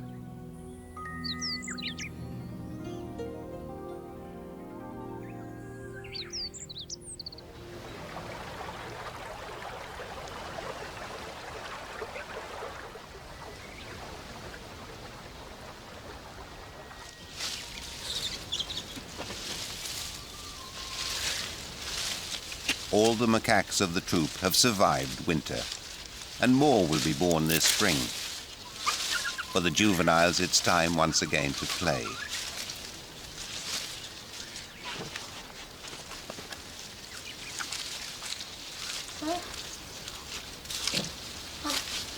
The seasons of the temperate world have completed another cycle.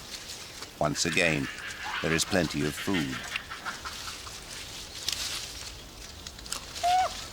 The firstborn baby of last spring has lived the first 4 seasons of her life.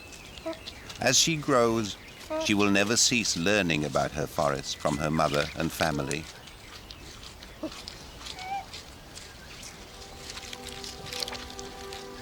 One day she too will choose a mate and give birth. She may grow to become the matriarch of a family group, using her knowledge and experience to guide future generations through the changing seasons of the forest.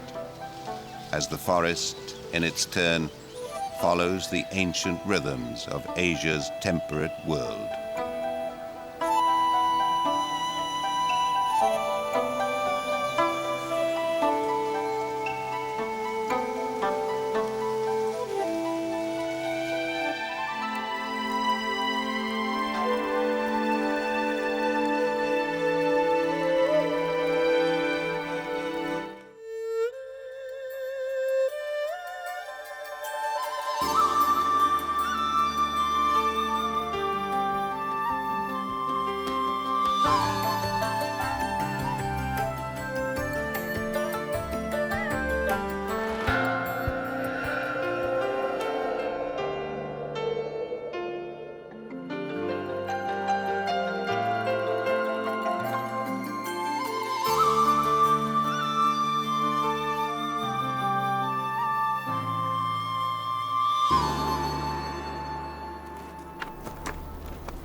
The snow leopard's kill is 3 days old and all but eaten. Even so, it struggles to save the last of its precious meat. the snow leopard is the top predator in a spare and unforgiving land.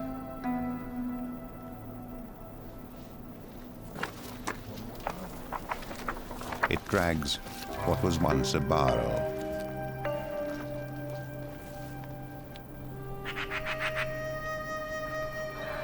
Both snow leopard and barrel live in the world's greatest mountains, the Himalaya. Predator and prey endure at the vertical limit of mammalian life on Earth. Here, only rock is in abundance. Every Himalayan life is precarious.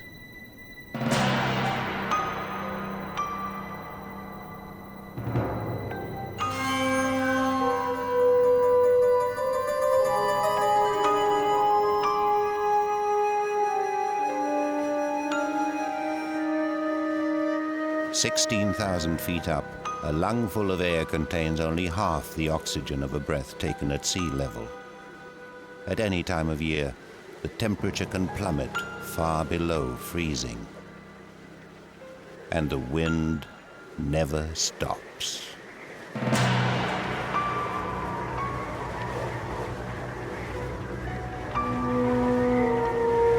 Despite the cold, the sun burns fiercely through the thin atmosphere. Despite permanent ice on the peaks, water is scarce. The Rumbak Valley in India's Hemis National Park is usually only dusted by snow. It lies under the greatest rain shadow on Earth. Clouds from the south dump all their moisture as they collide with the mountains. The air that reaches Rumbak is dry and cold.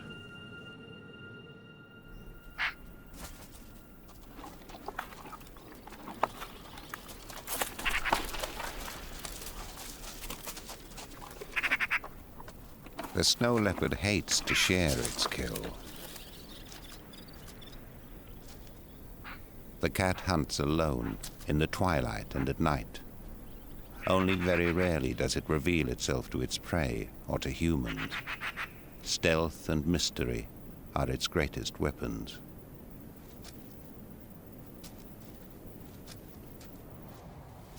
Even for the snow leopard, a healthy barrel is no easy kill.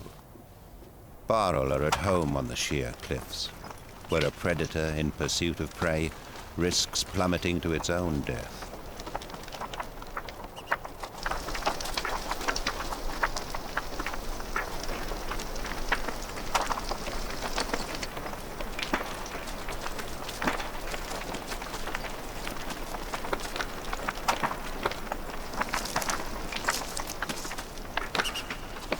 Barrel are one of 6 different Himalayan species of mountain sheep and goat. They graze all over the mountains, but the key events in their lives happen in this vertical landscape.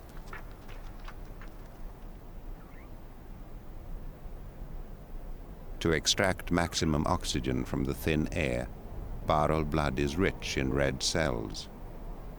Short legs reduce heat loss and lower the center of gravity. Barrel hooves are soft and rubbery for grip. Its gut generates heat as it digests. Hollow hair fibers retain that heat. And the barrel's top coat is perfect camouflage.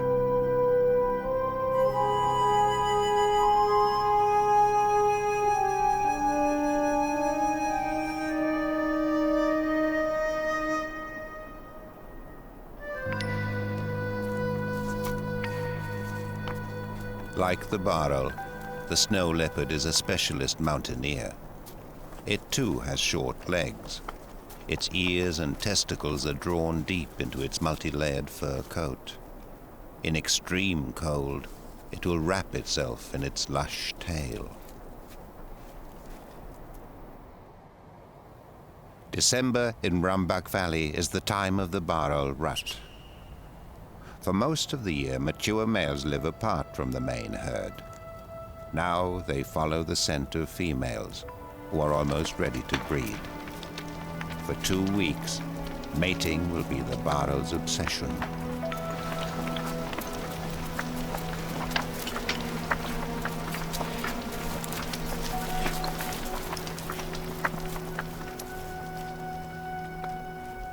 Female barrel are half the weight of large males. They come into season only 4 weeks after weaning this year's infants.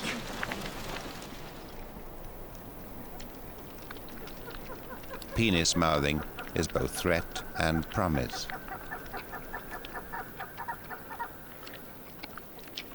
Size is important to barrel, not just penises, but horns and body mass.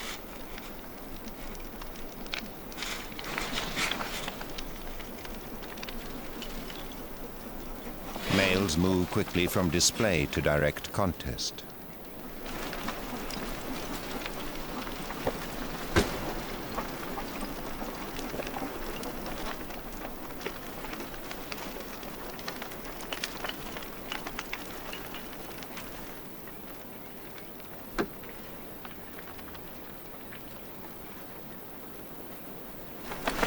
A winner shows his dominance by mounting the loser. A younger male submits by rubbing his face under the big male's tail.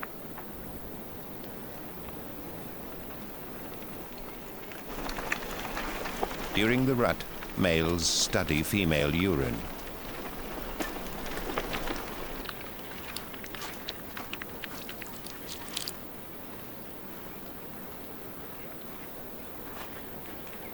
Taste and smell tell him when she's ready to mate.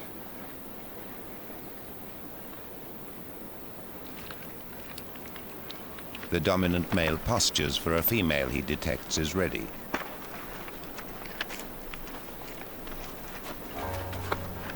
Pursuit begins.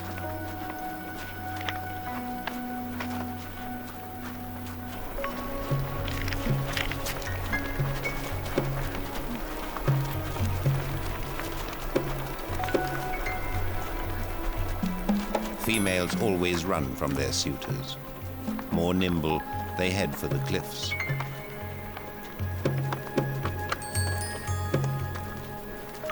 It takes a large and skillful male to trap a female on his own. By forcing potential mates to pursue her, the female usually ensures her offspring are sired by the biggest, strongest animals.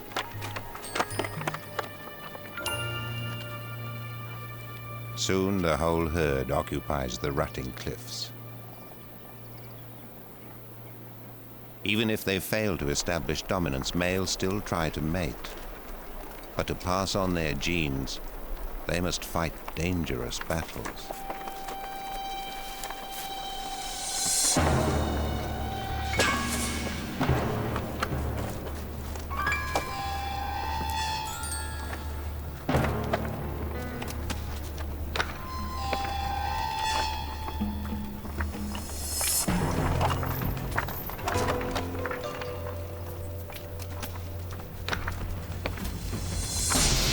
A lone female is pursued by a group of males. No one male takes control, and none will back down.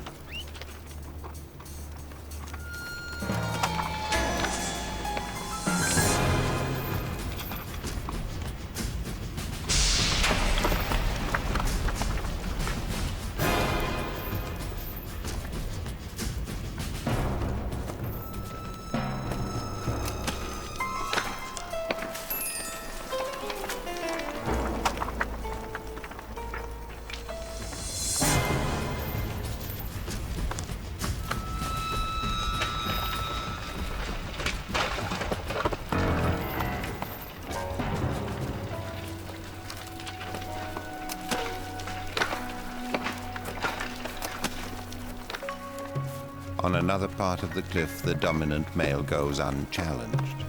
For his partner, courting is exhausting, but safe.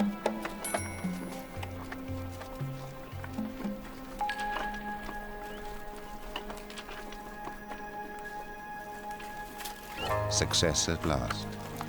The big male will mate with the female many times over the next 2 days. He will threaten and fight off any competition. 4 hours on, the brawl over the lone female continues.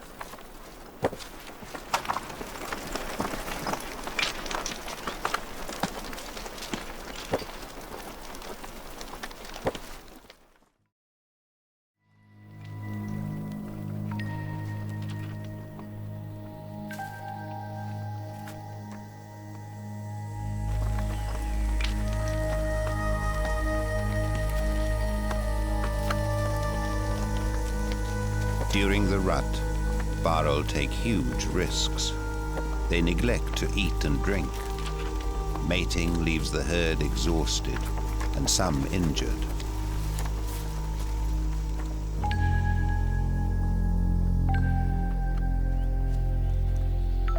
The rut provides an opportunity for the snow leopard just when it needs it. Prey has become scarce, with small animals in hibernation for the winter. The snow leopard breeding season in January requires adults to hunt less while they search for mates. Tired and crippled Barrel will nourish the cat over this difficult time.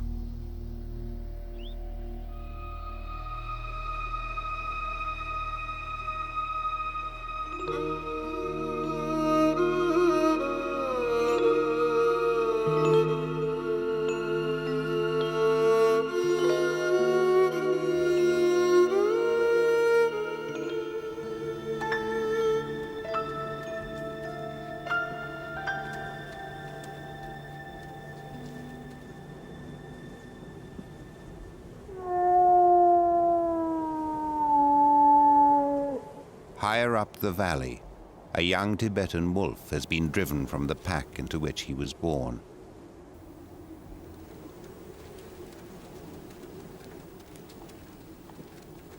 He comes upon a pack of 3. Lacking the individual power of big cats, wolves must work together to kill larger prey.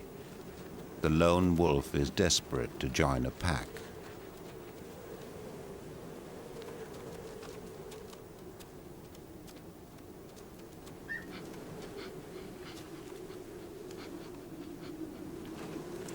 Very carefully, the outsider introduces himself.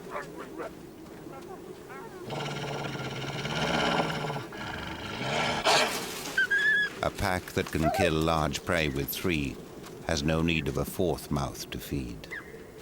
But the young wolf will continue to shadow the pack. In the vast Himalaya, it could be many hungry weeks before he finds another that might accept him.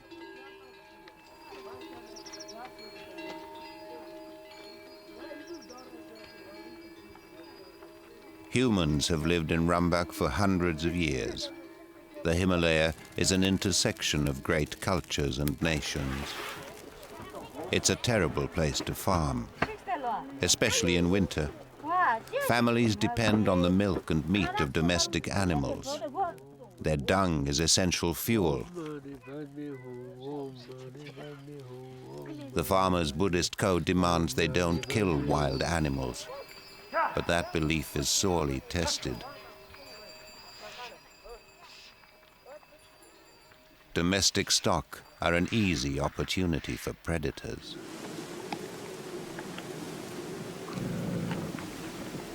High above, the wolf pack has killed a mule.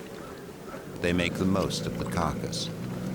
It may be many days and miles before the pack kills again.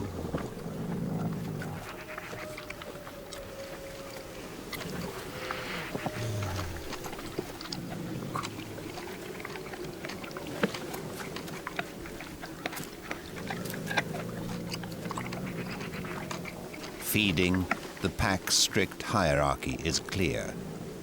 The dominant wolf shows its status by raising its tail. The others submit by rolling on their backs.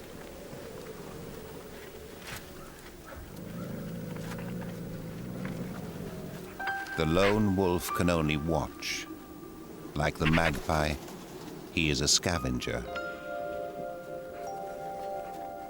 Well fed, the pack leaves.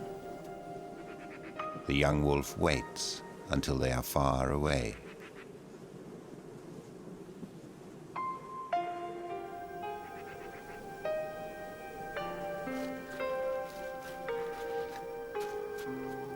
Movement of animals between packs is essential to prevent inbreeding, but for individuals, it's traumatic.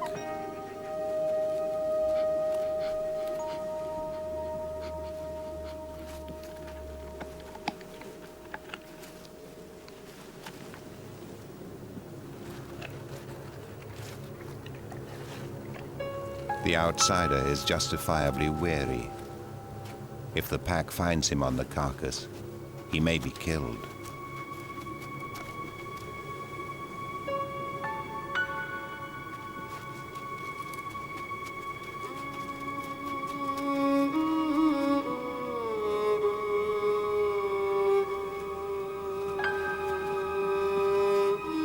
The young wolf could survive on small prey and scraps, but he will never breed unless he joins a pack. He will never stop trying.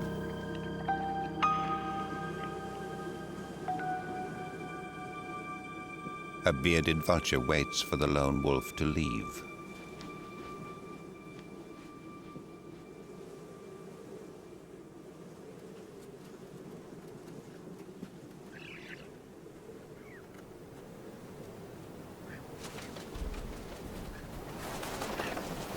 First to the kill are the yellow-billed choughs.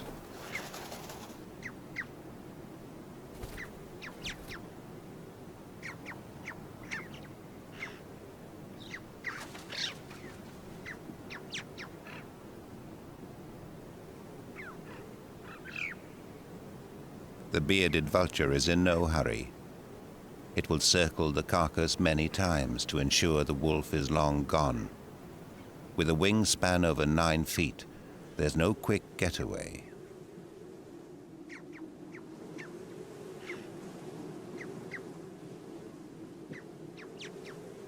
In the Himalaya, many species of birds scavenge meat, but the bearded vulture has an advantage over all its competitors.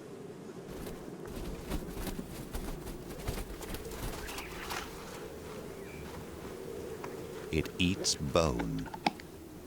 While it will sometimes take flesh, it prefers the shards scattered by the wolves.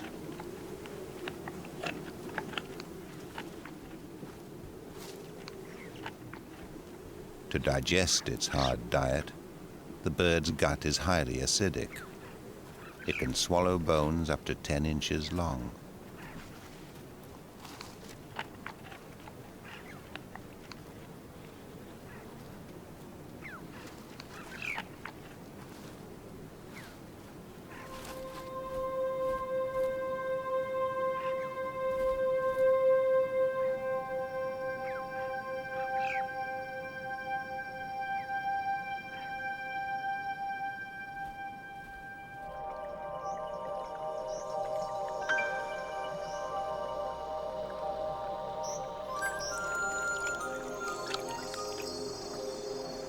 Late winter, the streams begin to thaw.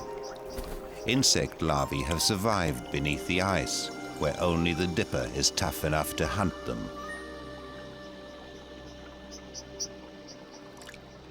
It has extraordinarily strong toes to hold itself against the current. Air trapped beneath its plumage protects the bird against the cold.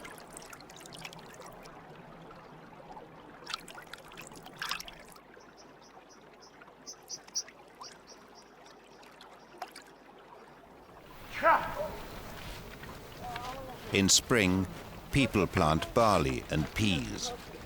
They get a single crop each year from the small parts of the valley floor they can irrigate by diverting streams. The crop will be just enough for each family to feed itself and its animals through winter.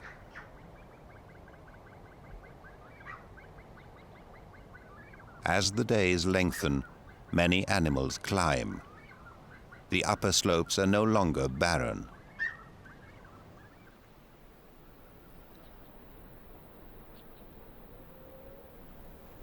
Barrel devour the first green grazing of the year.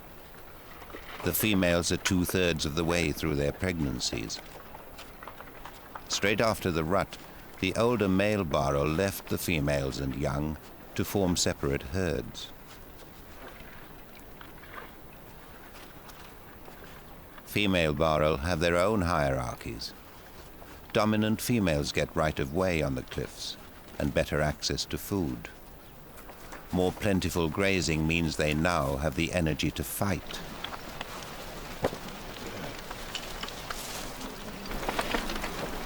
And sometimes even to play.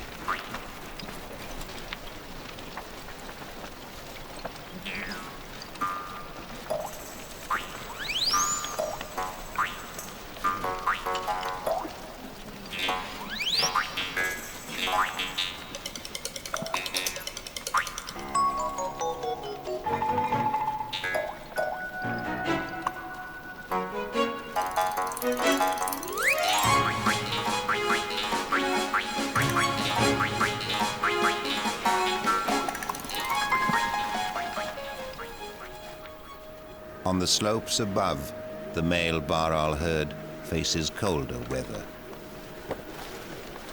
They test each other in preparation for the next rut. But spring battles are less serious than contests to come.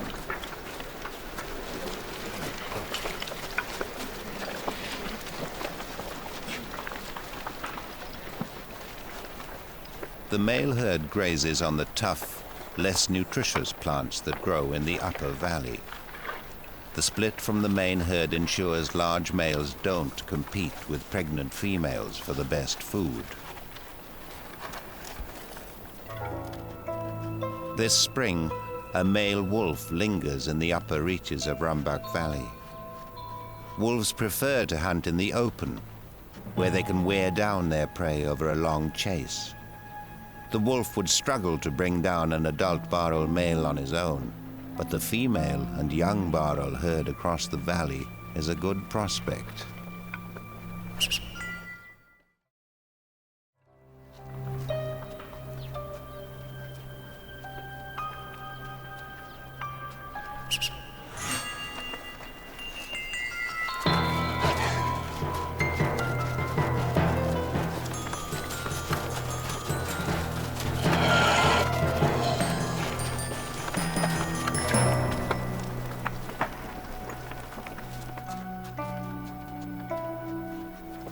For the wolf, there's no point following the Baral onto the cliffs.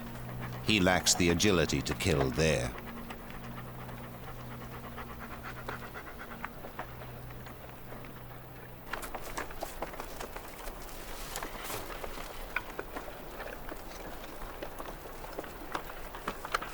In the Himalaya, a large proportion of the land is straight up and down. Whenever threatened, Baral flee to this vertical world. But here, the snow leopard is just as agile as its prey.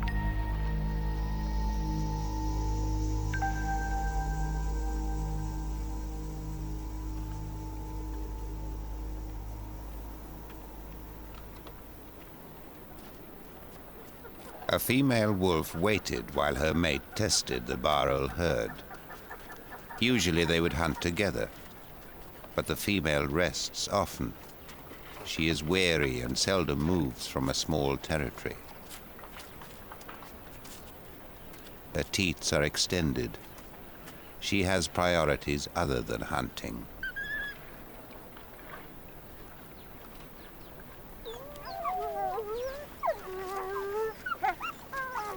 Her 7 pups were born blind and helpless. Now they're 5 weeks old. They spend most of the day outside the hole in the ground, which is their den. Wolf pup games help build the strength and coordination they will require for hunting. And contests teach the pups how to win and lose the fights which establish pack hierarchy.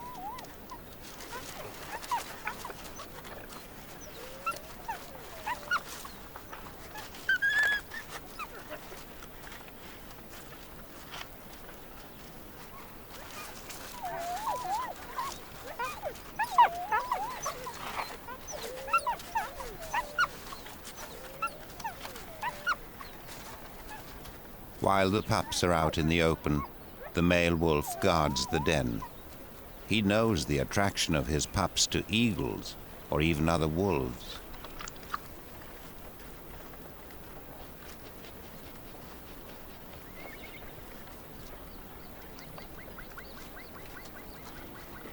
He patrols the territory with a den at its center. He scent marks continually.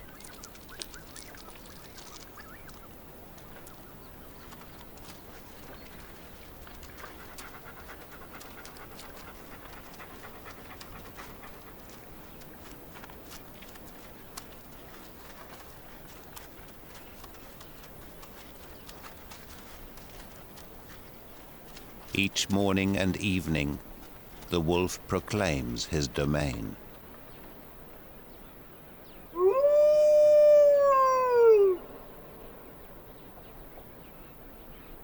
The den is above the grazing range of the wolf's favored prey. Once, the Tibetan argali was a major source of food for the wolf packs. Hunting by humans has reduced the argali population to a few remnant herds. Unlike Barrel, argali never escape to the cliffs. Their long legs make them poor climbers, but fast runners.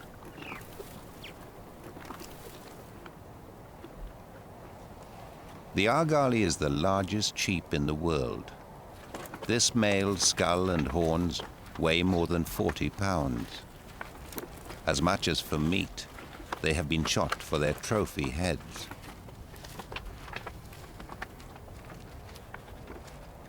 Humans not only hunt wild animals, they also take their food. In the warmer months, farmers bring their flocks to graze on the high pastures. A domestic goat is irresistible to a predator.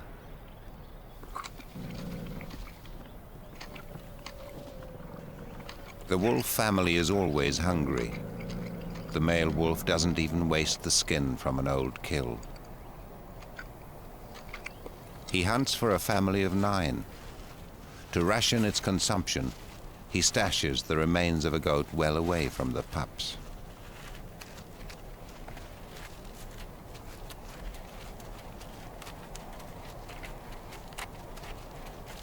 Outside protected areas like Rambach, the contest between wolves and people most often results in the slaughter of pups.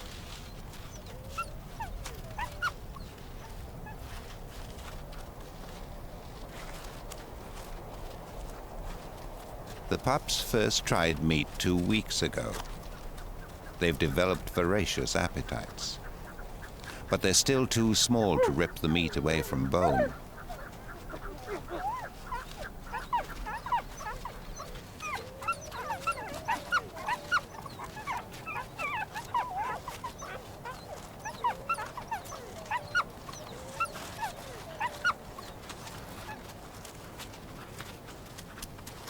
The male won't feed the pups close to the den. Scraps attract vermin and disease.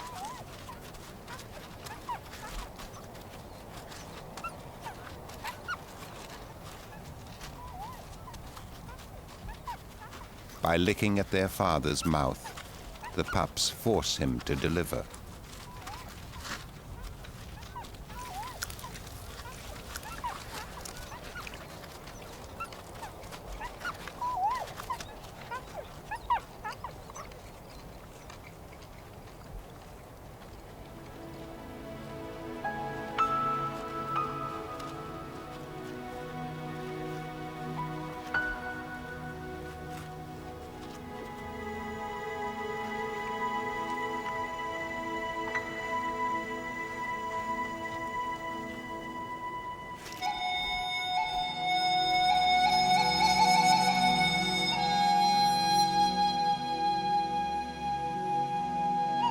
Like wolves, golden eagles breed in the early spring so that they can raise their young when it's warmer and prey more plentiful.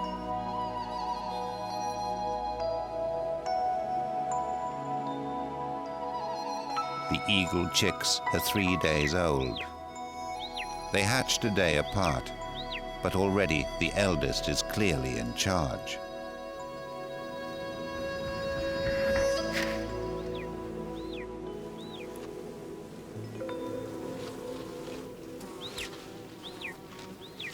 The golden eagle seldom drinks. It gets moisture from flesh. Unlike mammals, birds don't suffer at high altitude. Their more efficient lungs cope easily with the thin air.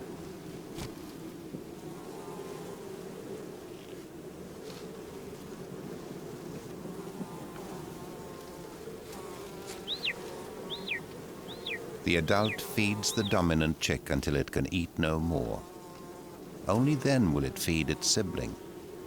Usually, the younger chick dies from hunger and harassment by its elder. But so far this spring, prey is plentiful, and both chicks get enough.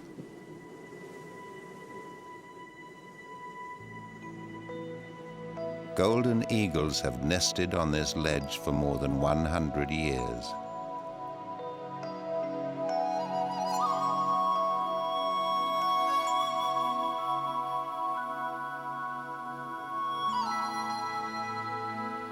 Perhaps one reason golden eagles have kept coming to this place is its proximity to a rich food source. Himalayan marmots emerged 3 weeks ago from a 6-month hibernation. Marmots are fast-breeding rodents. In the warmer half of the year, they're an important source of food for Himalayan carnivores, including snow leopards and wolves.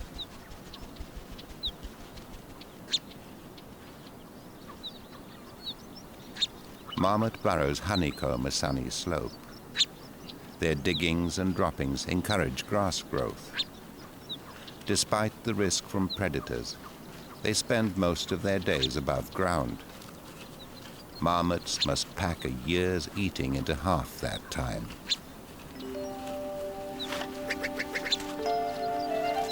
In the first few weeks of spring, marmots breed. They mate underground where it's safer, but hierarchies are established in contests outside the burrows.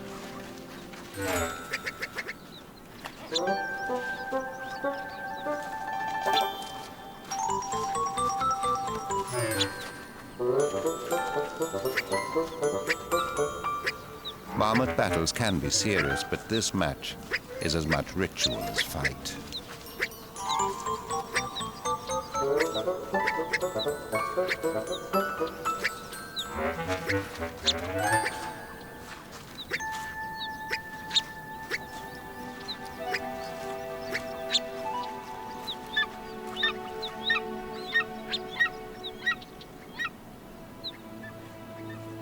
An eagle can spot a marmot more than a mile away. Defenseless alone, marmots have a group warning system.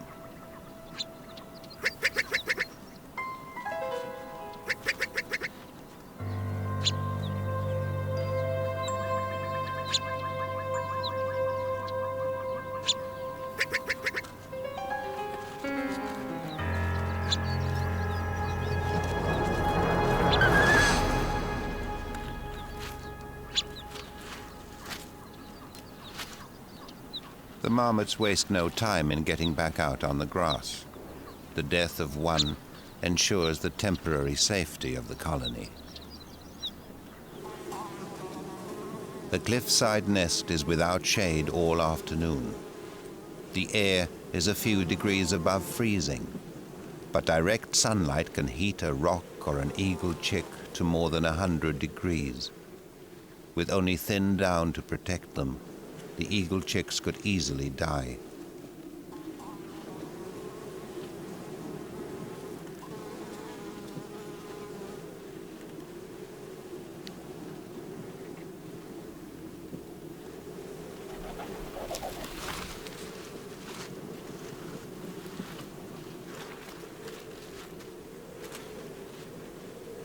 Fortunately, an adult eagle can easily provide shade.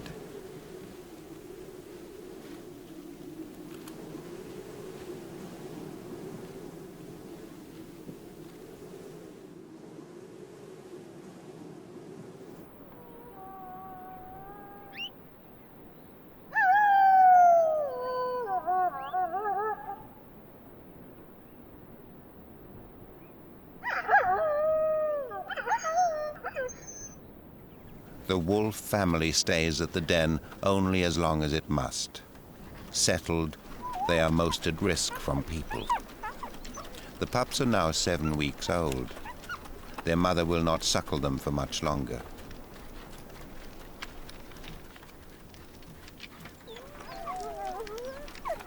With a promise of milk, she entices her brood away from the den for the last time.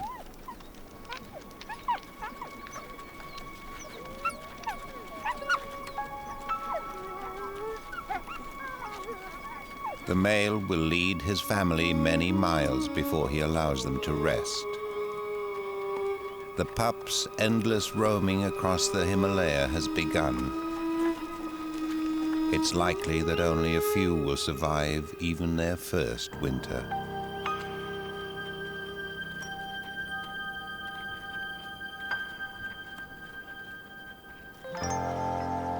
Summer. The bounty will last 8 short weeks.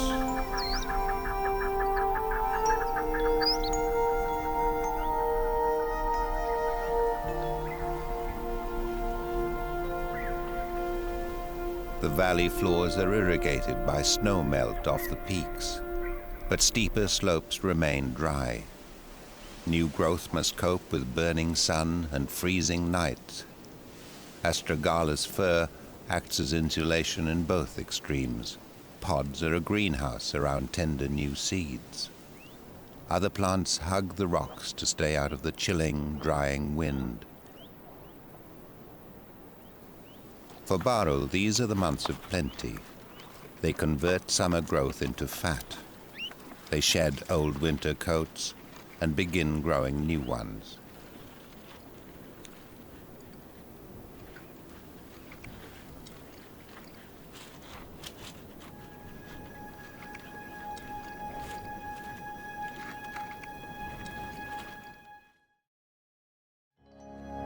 As snow and ice retreat higher up the peaks, female Barul leave the herd. They seek the caves and crevices of the most difficult terrain of the valley.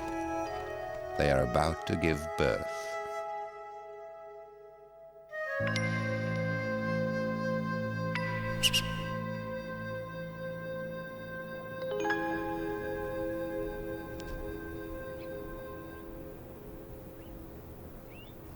The snow leopard shares the Barul's time of plenty. Lone pregnant females and defenseless infants are the easiest killing of the year.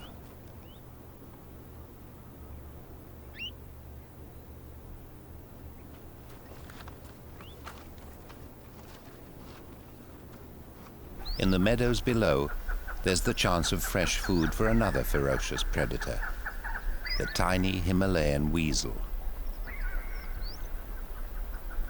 In a treeless place, all birds nest on the ground.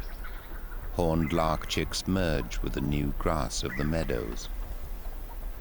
The horned lark is a summer migrant from lower altitudes. It feeds on insects that appear during the few weeks of warmth.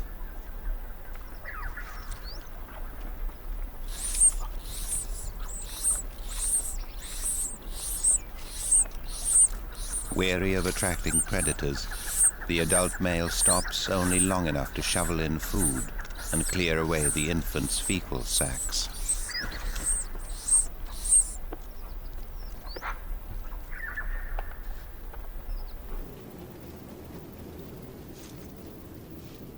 Far above and far safer, the golden eagle chicks are now 7 weeks old.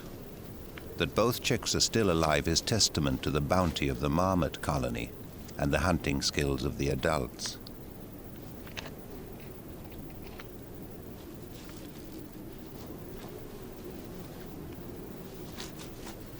The chicks are now large enough to be safe from heat and cold. The parents' visits to the crowded nest are brief. The chicks are still 6 weeks away from flying.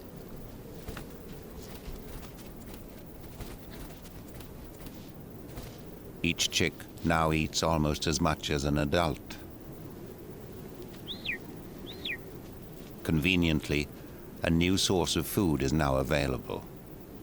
Amongst the carnage of the nest are the tiny hooves of a newborn Barul.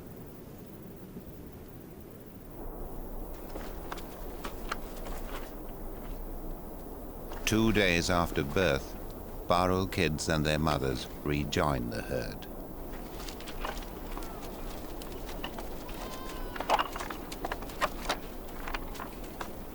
On the open slopes, infants form nursery groups.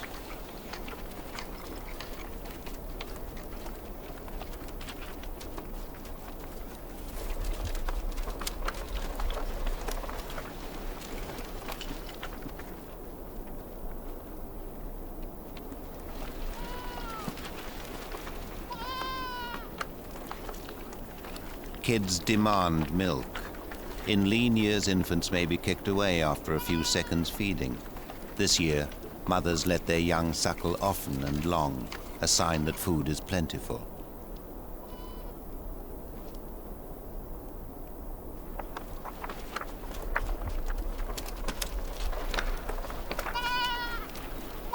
they are to survive, Barrel kids must quickly learn to be at home on the cliffs.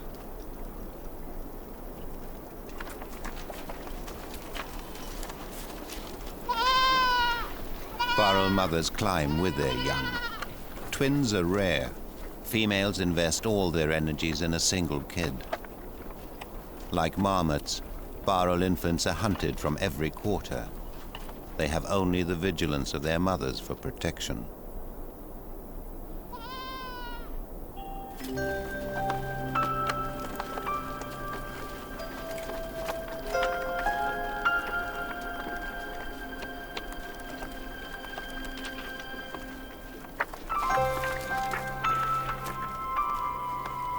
Mothers always place themselves between their offspring and the drop.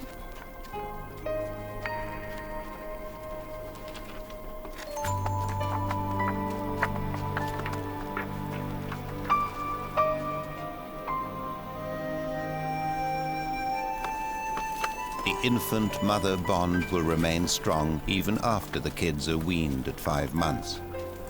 By then, it will be freezing cold. Food will be scarce. Despite the best efforts of their mothers, half the kids die in their first year.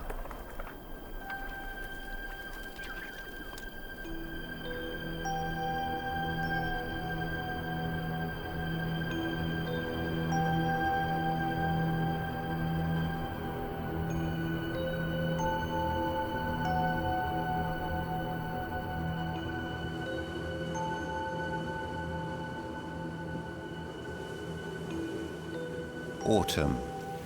The bloom is a distant memory. Barrel have begun to burn summer fat.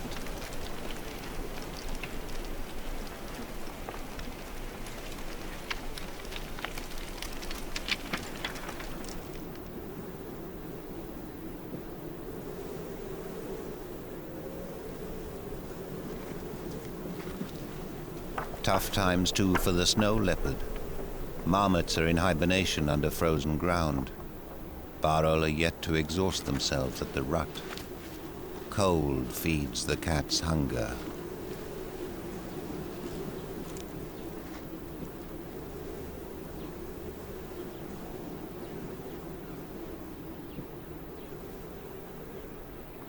In autumn, most alpine plants disappear from the surface.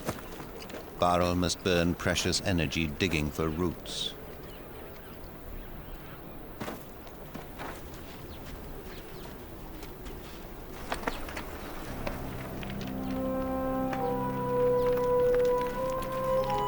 Near the end of the day, an adult female moves closer to the cliffs for safety. She is sick or exhausted.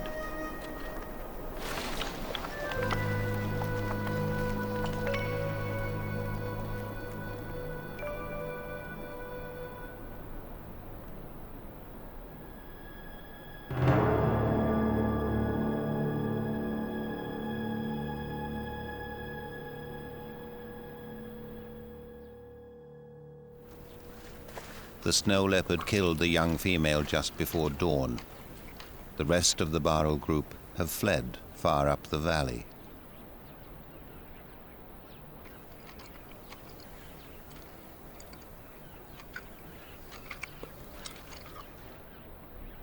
The cat starts on liver and kidneys, the richest and most easily consumed part of its prey. Within hours, the smell of blood attracts a red fox.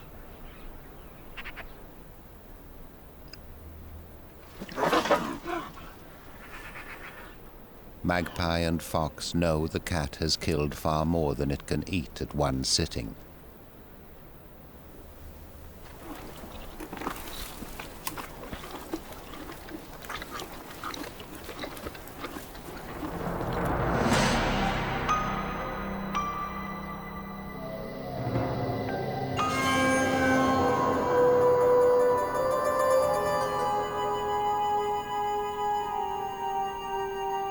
The morning sun finds the snow leopard too full to eat, and 2/3 of the carcass still remaining. Snow leopards are seldom so exposed in daylight. In direct sun, they quickly overheat beneath their fur. The cat's instinct is to climb into the crags above the kill and digest. It's the moment the magpies have been waiting for.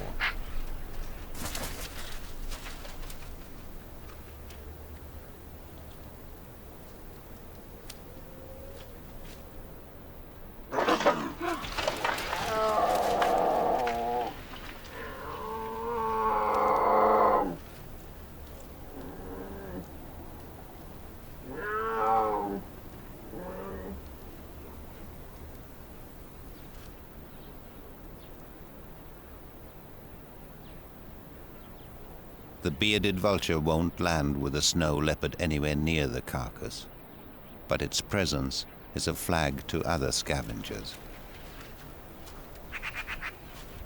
The snow leopard is torn between protecting its kill and the cool, concealing shadows above. Eventually, the instinct to climb wins out.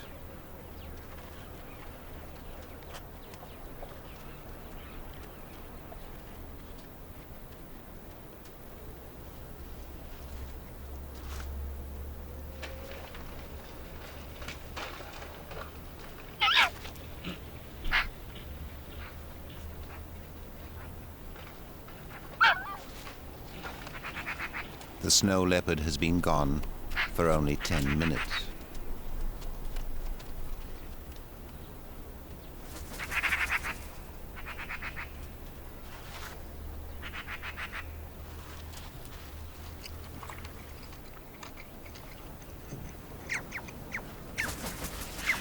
The scavengers take their chance.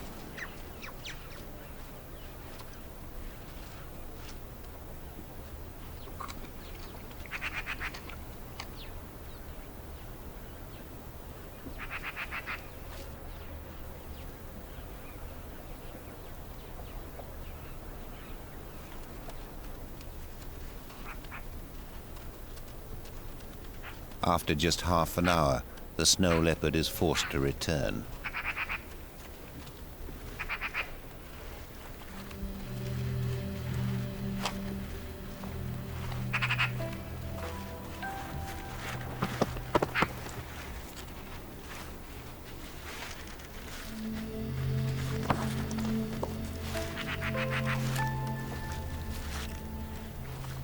The barrel is still too heavy to shift. The snow leopard's only option is to stay and eat.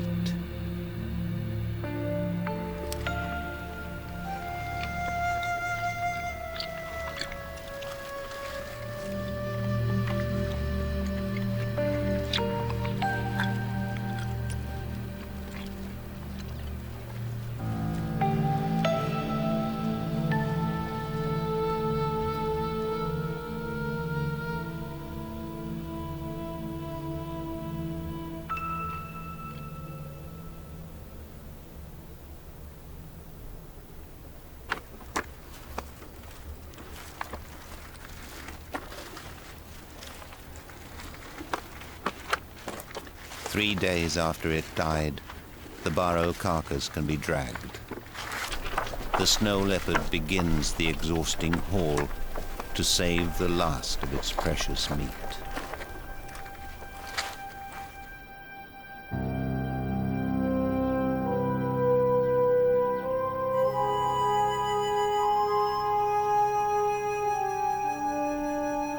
The Himalaya presents no easy opportunities to the animals that breathe its thin air. Soon, the Baral males will once again have to posture and fight in order to mate. In these mountains, every step of every day is a struggle. Only the tough and the lucky endure.